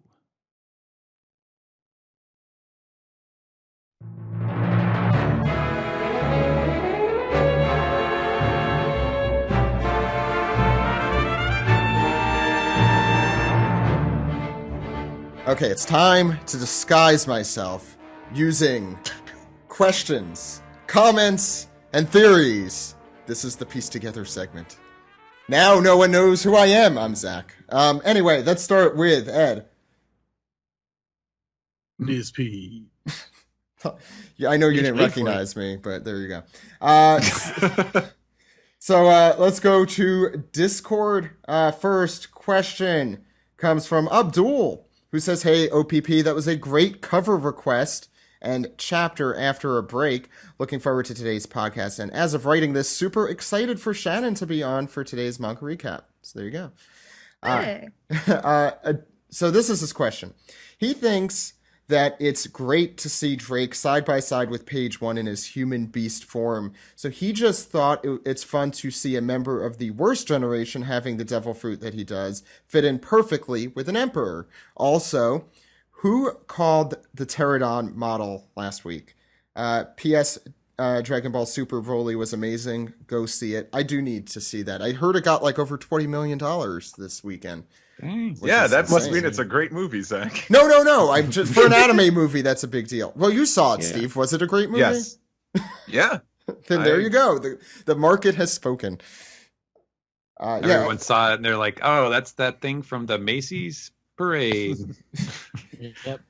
Oh yeah. So I'm Steve, going to you saw tomorrow. Broly. How was it? Well, it made $20 million. So. So I saw it a lot. It was just me. So I'm going to see it tomorrow, and following that, here's an announcement on the One Piece podcast. Me and Steve Yurko might do a return of one of our favorite podcasts that we do together. Endless 20 minutes schmaltz. long, maybe. That's right, endless schmaltz. No, it's 20 minutes of bullshit. We're going to do a 20 minutes of bullshit about Broly. So. Okay, cool. Sure. Looking forward to that one, yeah. Grim Pyro says, "So it's safe to say that Queen more than likely has a dinosaur fruit as well. He is calling Triceratops and also is hoping we get to see a Reiju-style transformation scene with Sanji." So yeah, it seems like there's a whole category out there looking for sexy Sanji suit. Next is Straw Hat Pirate 9, unless anyone wants to talk about a sexy Sanji suit. The only other comment I have is say David Moo was still voicing Sanji. Oh, you God. could call the transformation sequence Moo Prism Power. God. I'll see myself up. Straw Hat Pirate 9, so much awesomeness. Big Mom showing up was crazy with so many of her kids having devil fruit powers. I'm interested to see how they'll survive that fall. And Sanji, Germa, suit, yes. Please let it be the actual suit and not some jerk trick from his brothers. I really want to see his transformation and also kick butt. I'm sure Steve and Maddie are going crazy. I don't know if Maddie's there, but Maddie, are you going crazy as well? Yeah, of course I am. I'm hysterical. Okay, that's gonna do it for this piece. Let's do some email here. Ed, do you have your email song? Email. I'll take it. Steven. Steven can't believe he was so excited to see Big Mom and her crew again so soon, but the possibilities of her clash with Kaido are just too good. That being said, never really expected her to show up in time because it makes more sense for Oda to focus on the new players rather than replay some old enemies. It was also exciting just to see that Sanji has his raid suit canister, and his question is, how will the suit affect him? Will this get back to the Vinsmokes in some way? Maybe Kaido's crew goes after them for being involved with this arc when this arc is finally over. Keep up the great work. Again, this comes from Steven, but he spells it with a V. So Steven. One of those. Yeah. I don't know if you want to answer that question. What do you think Sanji's raid suit is going to look like besides the Reiju thing? It's probably going to be yellow. Yeah. We won't be able to tell. Yeah. Unless Oda puts a little editor's note. It's like, this raid suit is yellow. Or Usopp's just like, wow, that's a really yellow suit you're wearing. I'm kind of curious, what would Sanji's Vinsmoke nickname be? Because, we have like the Green Wench or whatever the hell Yonji is. Yeah. Oh. Winchgreen. Kick-ass. Winchgreen. Kick-ass Sanji. Berry Blue. Poison Pink. Baja Blast. Yeah, what was that? Fire yellow. Since he has the smoking yellow. The Pokemon yellow sun. Mellow yellow. There's people. Well, some people think it's black, and then he could be black sheep Black leg. or black leg. Yeah. So Actually, is that idiom? Is that black sheep? Is that like in Japanese still a thing? Steven, I mean, it's not literally a thing. There might be some kind of equivalent version of that, but it's not. There isn't like a literal Japanese black sheep, idiom. So interesting. I like that. I think it's. I mean, given how the Germa suits are, I think it's going to be really cool to see him with like a cool like face mask thing. I really like the sound of that. Oh, my roommate had a joke. I don't think I heard this. What if it's just like the old iron mask that he had as a kid? Oh my god. Oh no. Also, that'd be pretty brutal. Yeah. Yeah. Is it going to give him like a special hairdo, or is he still going to have the top knot sticking out? That'd be pretty good too. That's a good question. But with that question, we go to Connor from Norfolk, Virginia. He has a Norfolk Scope, Virginia. They're wrestling. Which arc has your opinion changed the most on since you first experienced it, and the least? So, which has your opinion changed over time? Yeah. For him, it's respectively Dressrosa and Thriller Bark. So, yeah, go ahead. I'll go first. Skypiea. Only because I liked Skypiea, but I think at the time I liked Alabasta more. But now I like Skypiea more. Wow, bold. Yeah. How about one that's like consistently changed, or it hasn't changed there, Steve? One that you feel the same about, whether good or bad, or not either. It's hard to say. It's been a while since I've read through like a lot of some of these arcs. I mean, Alabasta. I think it's more like when I was rewatching the anime, I noticed Alabasta was really dragging. But I think that's just because of filler, so I don't really hold that against the canon material. Fishman Island has improved a lot in retrospective, but I think still like the meat of that arc is truly in the flashback. I think I originally kind of tuned out when Fisher Tiger died in the flashback, but now like the Otahime stuff is really good. So there's that. I don't know. I really like One Piece. So. Shannon, do you have any? Or I think because I initially caught up during like Water 7 in NES Lobby, and Thriller Bark after that was just not. It was my first time reading week to week, really, and I didn't like it. but going back, there are a lot of elements of it that I really appreciate, and a lot of really funny moments. And Zoro and Kuma is one of my favorite moments in the series. So I think I've softened on that arc some, and I really love everything before it too. There's no arc. I like Skypiea from the minute that I first like saw it, and when I used to watch the anime, and I still don't like Dressrosa or Fishman Island. I don't know if I love almost all of the minor characters from Dressrosa, but I was like looking back over it recently, and I was like, Yeah, yeah. I'm kind of interested in like how I will react, or how my opinion might change, evolve with talking about Whole Cake Island, because I think there's a lot of stuff about it that I really really like, and there are a few specific things that really kind of irked me about the way it was executed. And I have not gone back and kind of done a full read. I could tell that's one of those things where, like, I think my take on it is going to change a lot, and I'm kind of curious to see where I end up feeling about it, because it's definitely an interesting one, I think, stacked up against your typical arc. Yeah, we're doing read-throughs for Zoe and Whole Cake Island in the coming months, and those are the two I am most curious to see kind of how my opinion is. It's the first time I will be marathoning either of those two arcs, so I'm really looking forward to that. Anyone else wanted to? Yeah. To echo Shannon, actually, Thriller Bark is the one that came to mind for me, because I used to talk a massive amount of shit on Thriller Bark.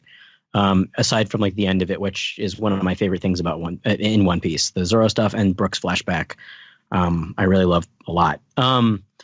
But Thriller Bark, I think, like, we talked about this on the read through back when we did it, and I was kind of blown away by rereading it all in one go, and how funny it was, and like how pound for pound, like, yeah, it's definitely most jokes in One Piece, like in an arc.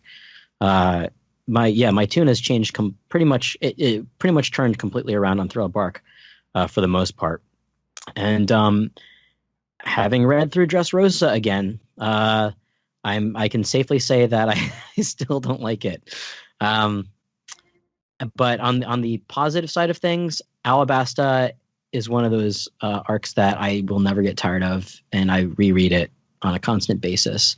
I'm not saying it gets better or worse. I'm just like, that's an arc that for me on the positive side is very consistent for me. Ed, do you have any? Or I think I've been coming more around on Fishman Island, despite the fact that the narrative still has its problems. And the Sanji stuff still hasn't aged well, and I think some of the fights drag and the villains are kind of weak. But the heart of the arc in the flashback, I think, carries through more than I sort of suspected or believed at the time. What was the other question? Which has changed the least over time for you? Which arc? Oh, the Arlong arc. I loved it then, and I love it now. It's not, my opinion on that has remained remarkably static. It's easiest to say the ones you like the most or the least, didn't change. Well, no, it was like what I put that at like number 3 when we ranked it. I think like 5 years ago. Yeah, and that sounds about right. It's been up there ever since the beginning. There was no process. I mean, I'd say that with Water 7, I fell in love with that immediately, and I'm still in love with that arc. Like I would risk my neck for that arc.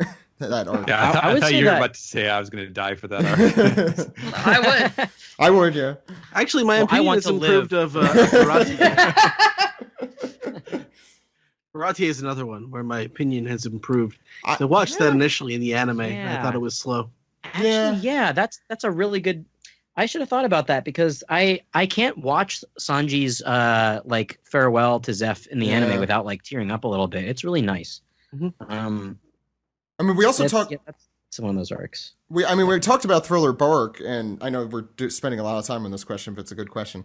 And I would say for Thriller Bark, the manga is what really changed my opinion on it, because the art in that is definitely some of Oda's like pinnacle art. I think it is a beautiful arc from start to finish.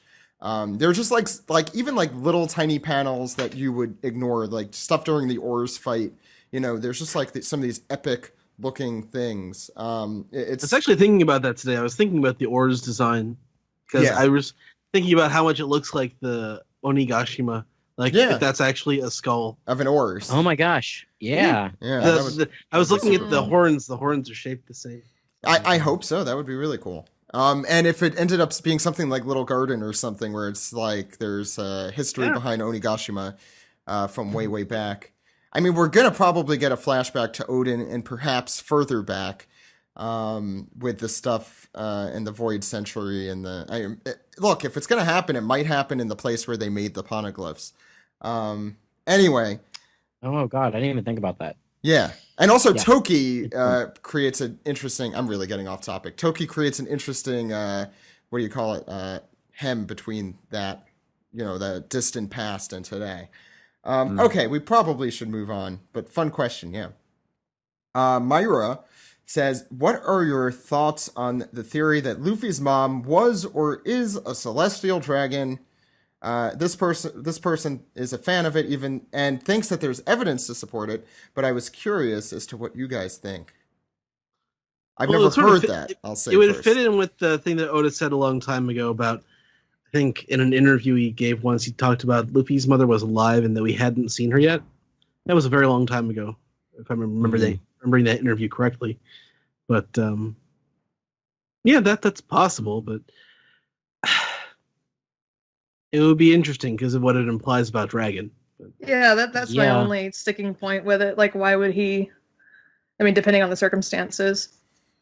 Unless he like grew up as a celestial dragon or something and ran away with one. But maybe that's why he took such a shine to Sabo. The dragon is an interesting character, right? Like, we don't still know why he founded the Revolutionary Army. We know like nothing about Dragon. I think that's going to be like, we're going to someday get the history of Dragon and Luffy's mom, I think, because I think that's probably, I don't know, it'd be interesting if Luffy's mom was a proponent of why that happened. I never heard this theory about Luffy's mom being a celestial dragon, mostly just because there's so many theories of Luffy's mom is Bonnie, Luffy's mom is Crocodile, Luffy's mom is this, Luffy's mom is that. So it just sort of gets lost in the ether for me that I don't really like even think about it. But if Luffy's mom is a celestial dragon, then there's probably some sort of there's some sort of conflict with Dragon there. I would imagine. I think we can move on to Reddit, Stephen, if you're ready. All right. We'll start with Black Northwind, who has a callback to the references to drunken iron ore, which Koala was originally reporting to Dragon that the weapons they stole from Dressrosa's secret port contained this drunken iron ore, and that only a small number of countries produce it. So maybe you don't need to be Vegapunk to figure out that most likely the ore is dug up in Wano. That would be the reason as to why we are showing this meeting between Shogun Orochi and the agents of CP0. The world government wants weapons from Wano because of their good quality and value. So when Luffy and others successfully take on Kaido and Shogun together, he will indirectly help his father once again and take the upcoming war that Kaido wanted to start in the other direction. I'll admit that I like this plot line about the weapons is a little fuzzy to me. Like I think the relationship between the SAD and the Smile Fruits and Kaido was laid out pretty clearly in the story, but they talk about weapons here and there, but it's not like really clear. I don't think Oda has made like a really clear case, aside from the fact that it's like an unsavory business, like who it is benefiting or what the ramifications of this weapons trading are. So that's what I'm curious to see, if there's going to be something more to that, or if that's just sort of like a tool to explain why there's some communication between him and the world government, because it seems very generically described at this point in the story. So it's hard to grasp if he's going for something with that or not. But that would be an interesting angle to it, I think, just to give the plot more momentum. If this ended up playing into further on down the road, this weapons thing. Super Trooper 92 says Sanji having a badass chapter knocking down a freaking Spinosaurus. Is that Steve Yerko's theme music? A lot of speculation going around about Sanji's raid suit. Do you think it's going to elicit a full transformation scene, or do you think the brothers will get one more laugh at their bros' expense? I'm excited to see what a fully powered Sanji can do, especially with the new Bounty 2 match. My theme music is just the sound effects of Sanji kicking a dinosaur.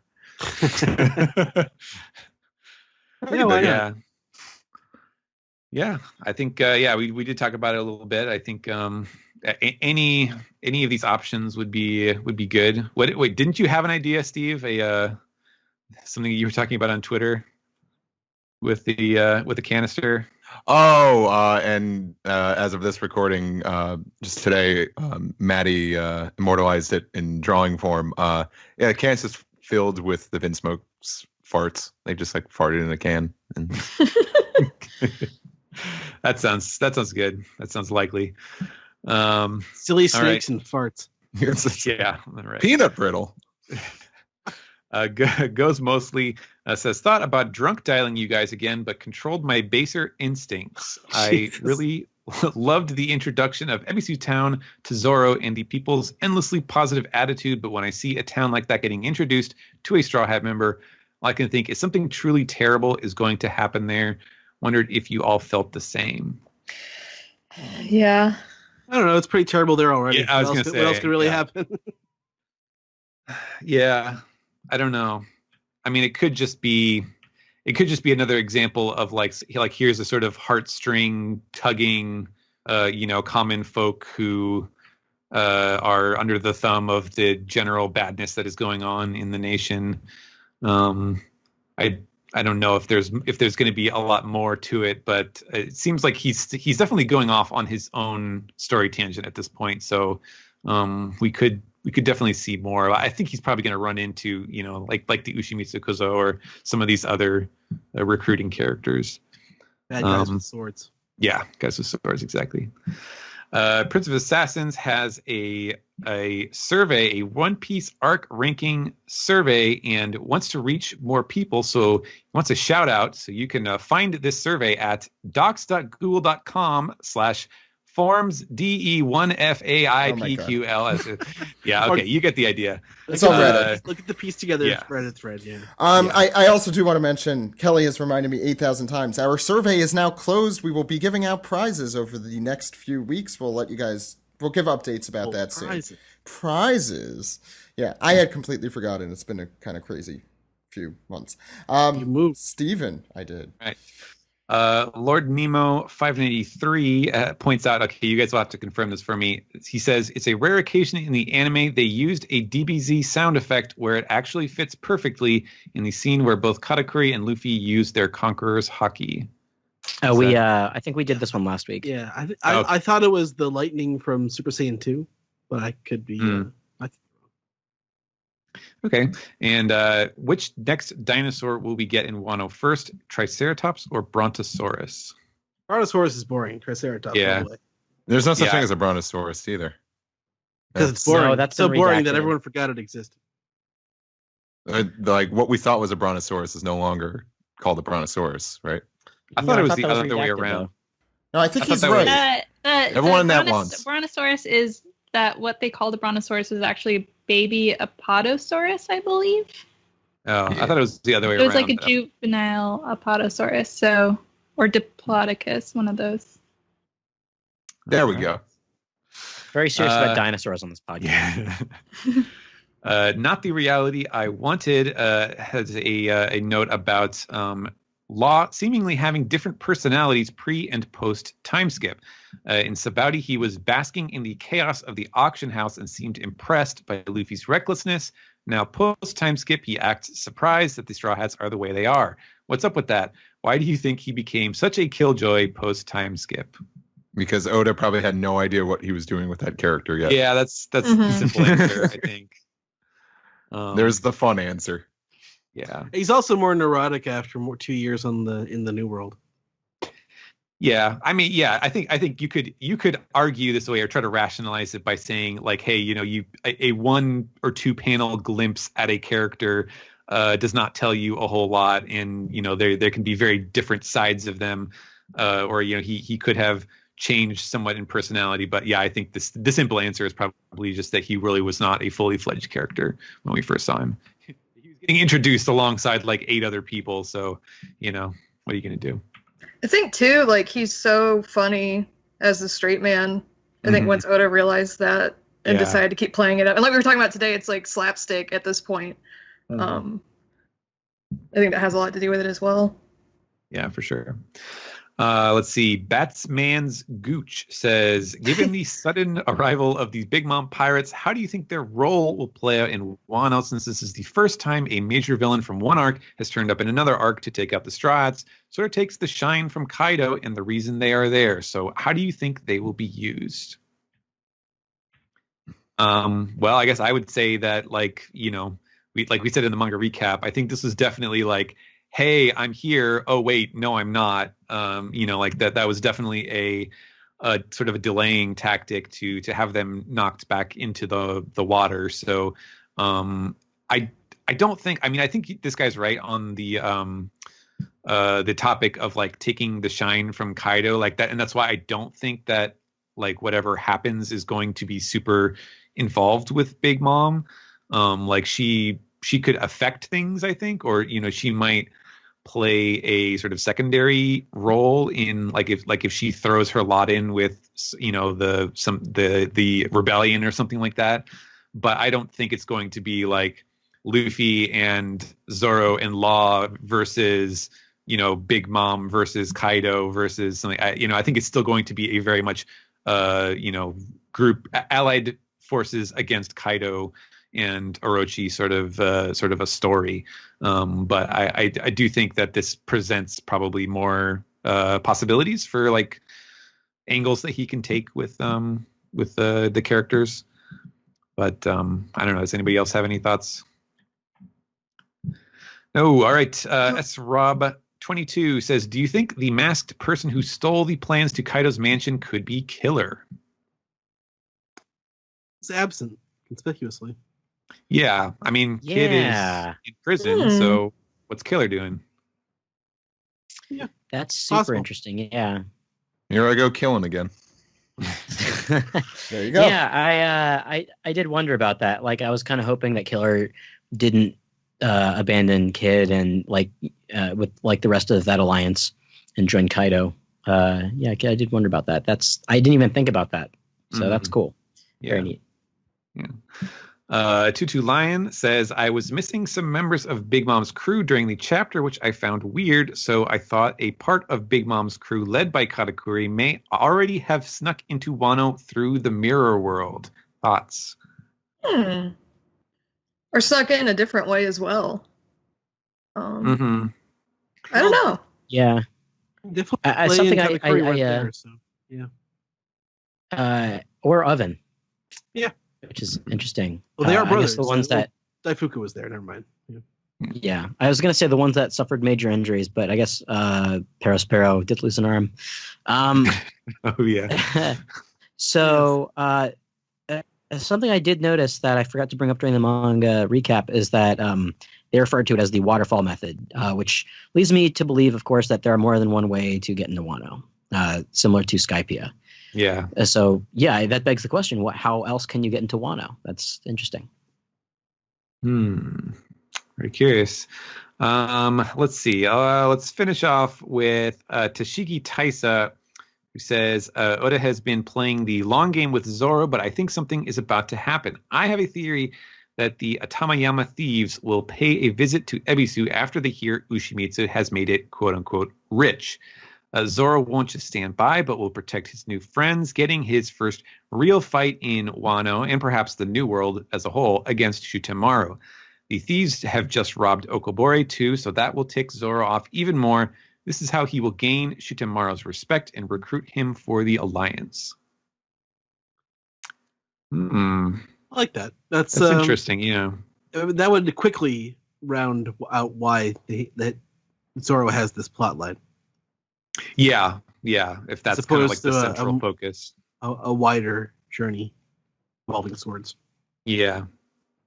I mean, at this point, like Shutenmaru has clearly been the most developed, like potential or confirmed, whatever the Akazaya 9, the Red Scabbard 9.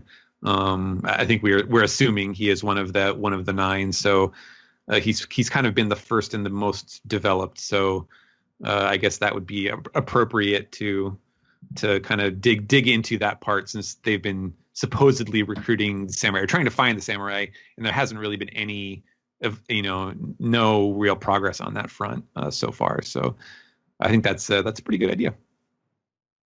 I guess that'll be it for Reddit. Okay, Ed, it's time too. Peace the tweet. What do we got on Twitter? It's time to piece the tweet, and the first one this week comes from Archcools, who says, in One Piece, deaths only happen if they serve the story in some way. I find Monet's death to be an odd case. Because why? To make the new world seem scary? To pass the snow fruit on to someone? A cover story on the adventures of her and Sugar would have been great. Thoughts? I name like 3 of Monet's character traits. This was a pretty minor character. Yeah, I'm good with her being not coming back. Quote dead end quote. The main character trait that I can think of about Monet is the same character trait that 80% of the Doflamingo family had, which is the thing I didn't like about the Doflamingo family, is that their main character trait was that they were loyal to Doflamingo, and that's basically it. That's Monet to a T, and that's Virgo to a T, despite the fact that he looks pretty cool. Yeah, most of them have good character designs, but bad characters. Yeah. That's the thing. Like it's all flash and no substance. It's like watching a Wes Anderson movie. No, I'm just kidding. Some Wes Anderson movies are really good. My point being, though, like they're all character design and nothing else except for reason to just be there and fight people. I'm actually kind of shocked that we haven't gotten the Adventures of Monet and Virgo and how they got out of Punk Hazard, because there's still time. That just seems like a very Oda thing to do. Yeah. I guess so. But at this point, I'm cool with just brushing them under the rug because they didn't. I don't know. I don't think they really contributed much. Yeah, and I think to answer the question that the person was posing, I think they actually listed a couple of good reasons why, or things that were gained by doing that from a storytelling perspective, which is to play up how dangerous stuff is, like to show how loyal that the Doflamingo family members are to him, and to, I guess, end that arc with a bang. It was the story device that kind of pushed them onward. So I think those were all things that he accomplished by doing that, and it's basically up to him whether or not he wants to actually make her alive or just never refer to her again. You got to think of most of the cover stories were meant to set up another story development. Like I just thought of like Miss Golden Week's cover story was to set up the Baroque work agents going to Impel Down. That was like the whole point of that. Or really the whole point of that cover story was to put Bone Clay and Crocodile and Mr. 1 into Impel Down, so that when Luffy got there, okay. Mr. 3 as well. I think like the one cover story I could think of that's very inconsequential is Gadatsu's. Like I still don't know. But it's awesome. It's fun because I like Gadatsu, but I don't think it's really kind of played into future developments of the series. Like I think of course, like Buggy's was the first, and that led to Buggy and Alvida's alliance and them showing up in Logtown, Django joining the Navy, Hachi opening the takoyaki stand, and then get involved in the Shibondi arc. I just what can Monet and Virgo do? And Virgo's probably still just ahead, so. Oh yeah, right. I forgot about that. We have to return to the master. It's like he's in prison. What's next, Ed? All right, next one comes from Ghost Starch, who says King is a pervert wearing a double-breasted gimp suit who flies and has weird fire powers. He's like Sanji's Katakuri. He also uses a blade, which is Sanji's weakness as shown in his fight with Judge. These two should definitely clash at some point. Isn't a blade like everyone's weakness, with the exception of Bucky? It's not Zoro's. Yeah. Okay. Yeah. I'd like to see Isn't that. Sanji's weakness women? Wait. Zoro has gotten cut by plenty of blades in the past. Do you remember Mihawk? That was a long time ago. His own blades and his ankles. Yeah, he did that. Yeah. He's been cut a lot. Let's just be honest here. His face? Yeah. We assume Yeah. it was a Have you blade? seen his face? We still don't know what caused that. That's so weird, yeah. Cracker Jakku asks the next question. He says, Oda needs to tell or show us why Law can't one-shot Kaido with a gamma knife. Maybe his awakened dragon power gives him insane regeneration from any injury. Apart from Marco, Dofi, and Hawkins, is there anyone else that could survive such an attack? I'm gonna go with any major character. Shanks? Yeah. I mean, I don't know if Law's that strong, though. I don't think he can. That's why he can't just take out Kaido with one move. Yeah, That's why he's these are the conserving kind his of strength. Yeah. these are the kind of discussions I don't necessarily care for in One Piece. Should I explain further? Way to call that guy out. I don't know. It's just more like it's almost to the point of just Dragon Ball Z discussions. Is how come Super Saiyan 2 Gohan can't fling off Spopovich and Yamu? It's like this served the story. Shush. All right. Next one comes from a Puerto Rican guy. That's his Twitter. That's what he says. The one from South Park? I don't know. For the live action One Piece, instead of having a CGI Chopper, I think it is better if they just have a 13-year-old kid with fur around his face, like that monkey kid from Jumanji. Then they can just CGI the transformation. Good idea or no?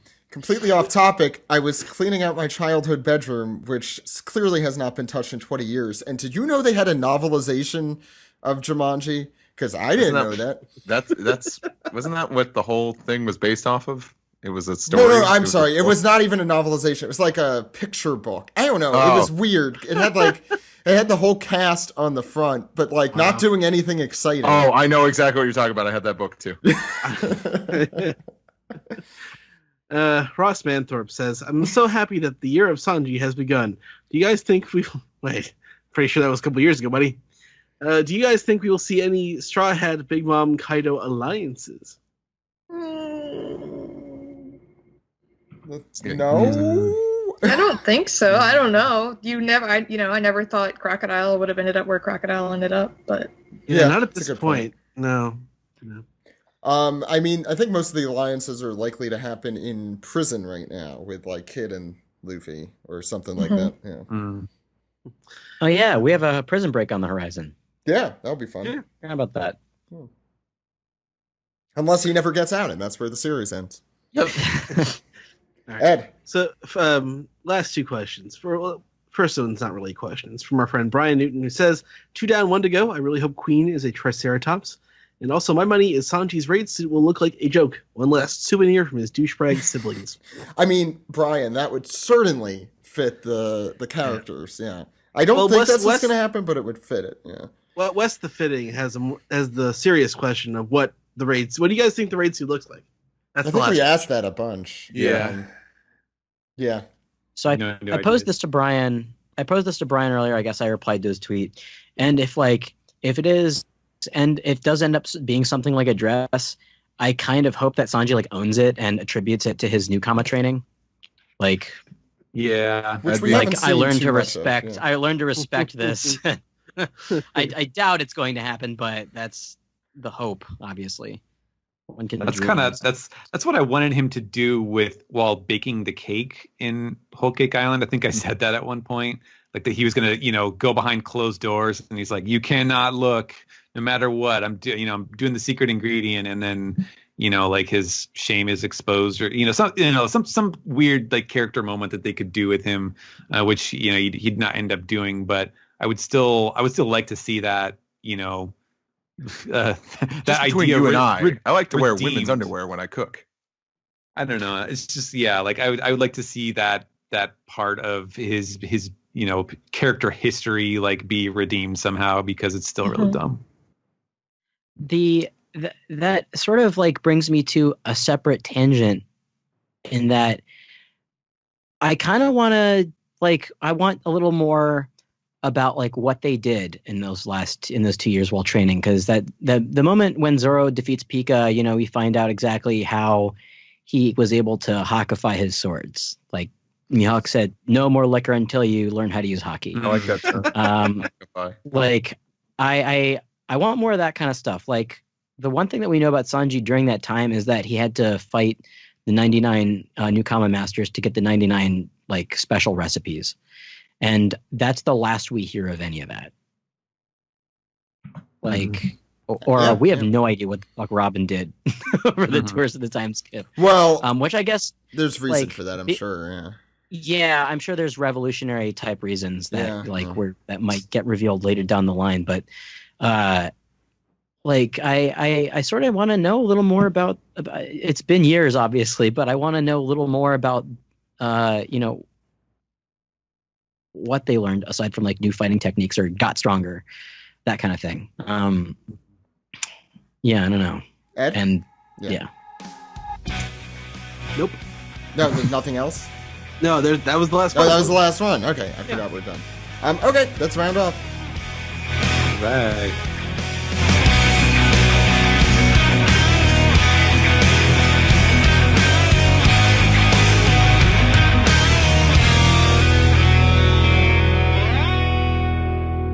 This has been the One Piece Podcast 553 for Sunday, January 20th.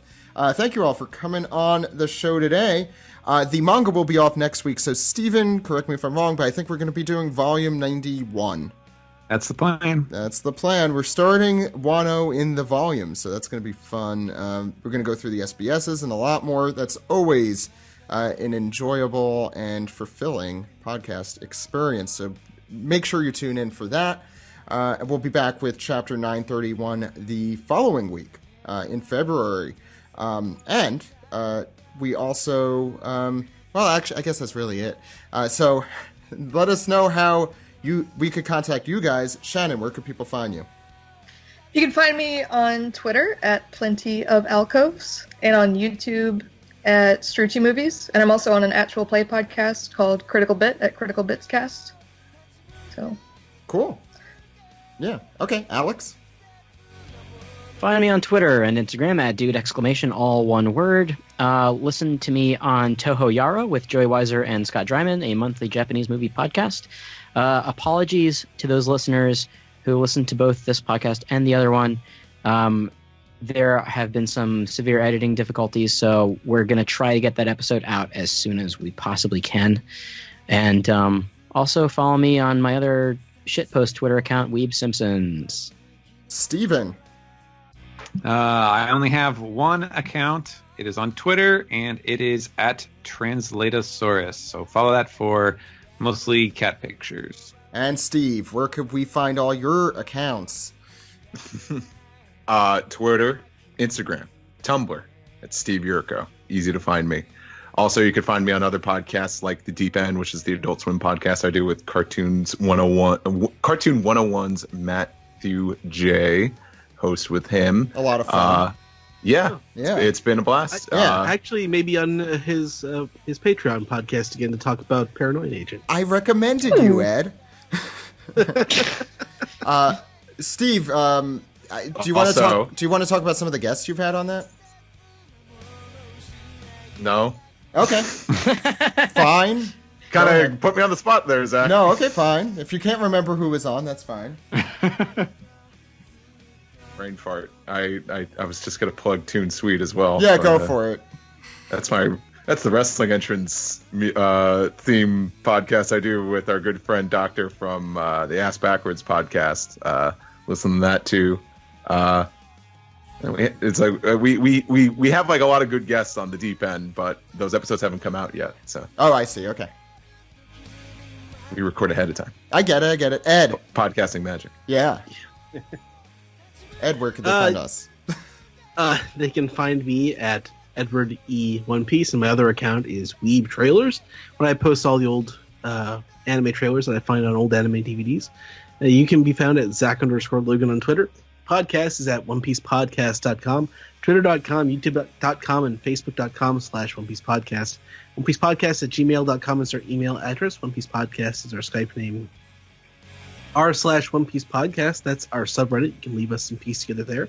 Please support us, patreon.com/OnePiecePodcast. You can subscribe on SoundCloud, subscribe on Google Play, subscribe, rate, and review on Apple Podcasts, or call us on our phone number, Zach. That phone number is 347-497-MAJI. That phone number again is 347-497-6254. Call anytime.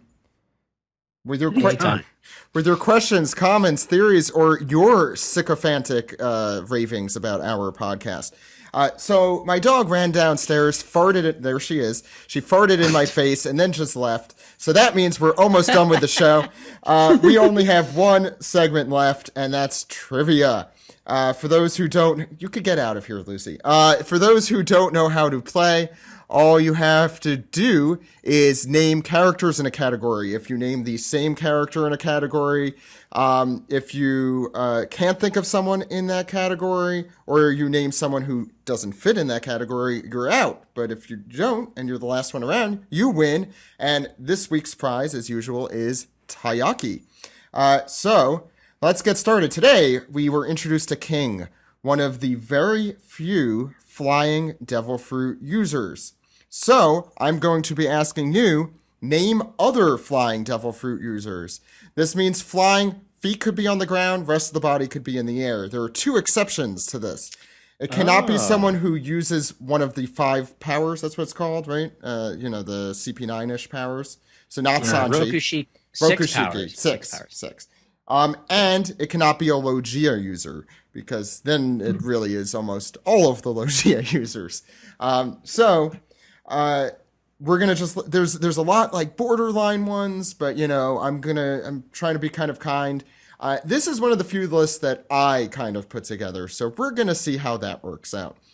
This is the order. It's gonna be Steven, then Shannon, then Alex, then Steve, and then Ed. So let's start. Steven. So are you taking King off the table? No. King. Ooh, good one. Shannon. Hell. Alex. Buggy. Yep. Steve. He got my hint there. Yeah. Shiki counts? Shiki does count. Because he was mentioned. So yeah. And chapter 0, I guess. Ed? Kaido. Yes, good one. Steven. Round 2. Marco. 2. Yes. Shannon. Oh, Marco was mine. I think I might be out. Anyone.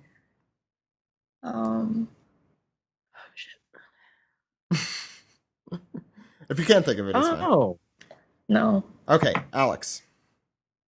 Lafitte. Ooh, I forgot Lafitte. Yeah, we don't know what he is. That's why I didn't have him there. Yeah, that'll count. Crap in a hat. Good one there. Steve. Devil. It would. I guess. Oh God. Would Momonosuke count? We saw. When did we? Oh, yeah. He would. Yeah, I didn't have him either. I don't know why he wasn't there. Yeah, Momonosuke counts. Ed, if you guys think of one, I didn't. Power to you. Oh. Because I was using One Piece Wiki to. Pierre. Yes, good one. I didn't think anyone would get that one. Yeah. Wait. Wow. He's a horse who ate a bird fruit. Oh, I thought he was a bird that ate a horse fruit. Nope. Rats. Steven. Round 3. Wait. Oh yeah, yes. Boy. Yeah, actually, I'm doing this on my computers. Monet. Oh yeah, I didn't have her, but yeah, that. Did we note that she fly? Yeah, she did. We saw her once, I think, fly. Or maybe Wait, twice. so is this just devil fruit users who can fly? Correct. Oh yeah, because she had the snow fruit. There are devil fruit users who either can fly or use their ability to fly that aren't Logia or one. Yeah. Alex, I think, is next. Yeah. Batman. Yeah. No. Steve. Would Doflamingo count? Yes, he does. Okay. Ed. Oh boy. Uh, 3. Crocodile. That is a Logia user, so I'm sorry that you're out. Steven, round 4. Wait, how come Crocodile doesn't count? He's a Logia user. I said no Logia, no 6 powers. Shit. But Monet counts because her flying has nothing to do with her devil fruit? It doesn't have to be a devil fruit, just I said none of those, yeah. Okay. Yeah. Wait a Basically second. people who are creative or Wait, then how lucky. come I'm out? Because isn't You're not out. Doflamingo- You are not out. I said that counts. But Doflamingo's a Logia user. No, he's not. No, he's not. No, he's not. He's a Paramecia user. String is not a Logia fruit. I don't. I can't keep track of. I mean, it should. stupid Okay. anything. Yeah, Doflamingo's is stupid. Oh yeah, that's okay, right. yeah. Awakening. Fuck me. Yeah, Awakening. You're fine. You're still in, Steve. It's fine. Steven. I'm just honest. Steven. You've given Steven a lot of extra time. I'll say I know. that. Very distracting though. Excuses. I don't know. Yeah, I'm out. I can't think of anything. All right. Well, Alex and Steve both have to get one for you to actually be out here. Alex. Miss Valentine. Yeah, good one. Steve. Oh, stupid head. What's his name? Well, you're gonna have to be more specific. Oh God, it's yeah, it's on the Is it tip of your tongue. Monk-Ice? Yeah, it is. I'll count that. Yeah. Alex, round 5. All right. We have like Karasu. 7 more. Which one's Karasu? Why don't I have him here? Crow He guy. can turn into like a gajillion crows. Oh God, yeah. Okay, yeah, that counts. Karasu, that counts. Yeah. Steve. Can't say Logia users. Yeah, not That's- Logia users. That's a rule. It's one of the Okay. exceptions. Yeah, because then you Ooh. could say all Logia users. They almost I know. all could fly. I know. Yeah. God, who the hell can fly? And the 6 powers. Then I have to look up who has the 6 powers. That's Who too the much hell's the work. character here? Got 3 seconds. God. Ugh. Come on. Ugh. It's for the game. I know. I'm trying. All right. I Say something or no. died Fuku because he has a stupid genie that can fly. But he himself, it can't make him fly, so I don't Yeah, think I could I accept know. that. I Yeah. lost. All right, Alex, for extra Taiyaki, do you want to name any of the ones? You win, Yeah. by the way. Yeah. This is so. How about Vanderdecken? Because he can do the Tao Pai Pai thing and like chuck a thing and then He's ride on it. underwater. That's not flying. That is swimming. It doesn't matter. It doesn't matter. Cause, No, like, you he's won in- already, Alex. So it doesn't. Yeah, but I won't argue no. If this. he's wrong, he loses it. Hey, fuck you. Okay, so these are the other ones I had. Beyond, who was the Hornet, I believe, the little yeah. Tantana. Yeah, the little person. Cub. Guys, a big one. Nico Robin. Not for long. Oh, Yep. I'm mad at That's myself. good. Vice Admiral, or is It's he a only Vice for Admiral? 3 seconds. She can fly. She could do it. Yeah. Very, very good. Shoot. Buffalo with his stupid head. Oh yeah. Oh, That also would have fit stupid head. By the Okay. way, Steve. Isho or Fujitora, he could float up with a rock. You know. Yeah. The big one you guys are forgetting, with the help of one of her homies, Charlotte Winland, who we saw today. God. And the last This one, is such a weird category, It Zach. is. I'm not gonna lie. It's yeah, a really I weird one. picked an odd one, but I'm proud of it. I think It's it's odd. It's like there's very set rules. Like yeah. and But this is not me complaining because I won. you won. But I It's gonna say. I do question this. The category. only one who is kind of borderline, and I don't know if I would. I don't think I would, since I didn't take Daifuku. Perona also probably therefore would not. oh count, yeah. because that's her Yes. ghost form. Although Oda has abandoned that, and she's just flying all the time now for no floats a reason. lot. Yeah, it's just for no reason. And I can confirm this. Zach, does not own up to giving you Taiyakis because I saw him last I month. offered him Taiyaki. Damn Taiyaki. Well, Sight. no, that's because they were out of Taiyaki. Remember, they didn't have the ice You cream go Taiyaki. to another place and get Yeah. other Taiyaki. Okay, next time, Zach. Steve. You move. You don't welch on a bet, Zach. Oh, okay, Be that's gonna- bad. That's going to do it for the One Piece podcast. We'll be back next week with volume 91. We'll see you then, everyone. My name is Zach. My name is Ed. My name is Steve. And my name is Alex. We'll see you next week, everyone. Goodbye. Bye-bye. Bye.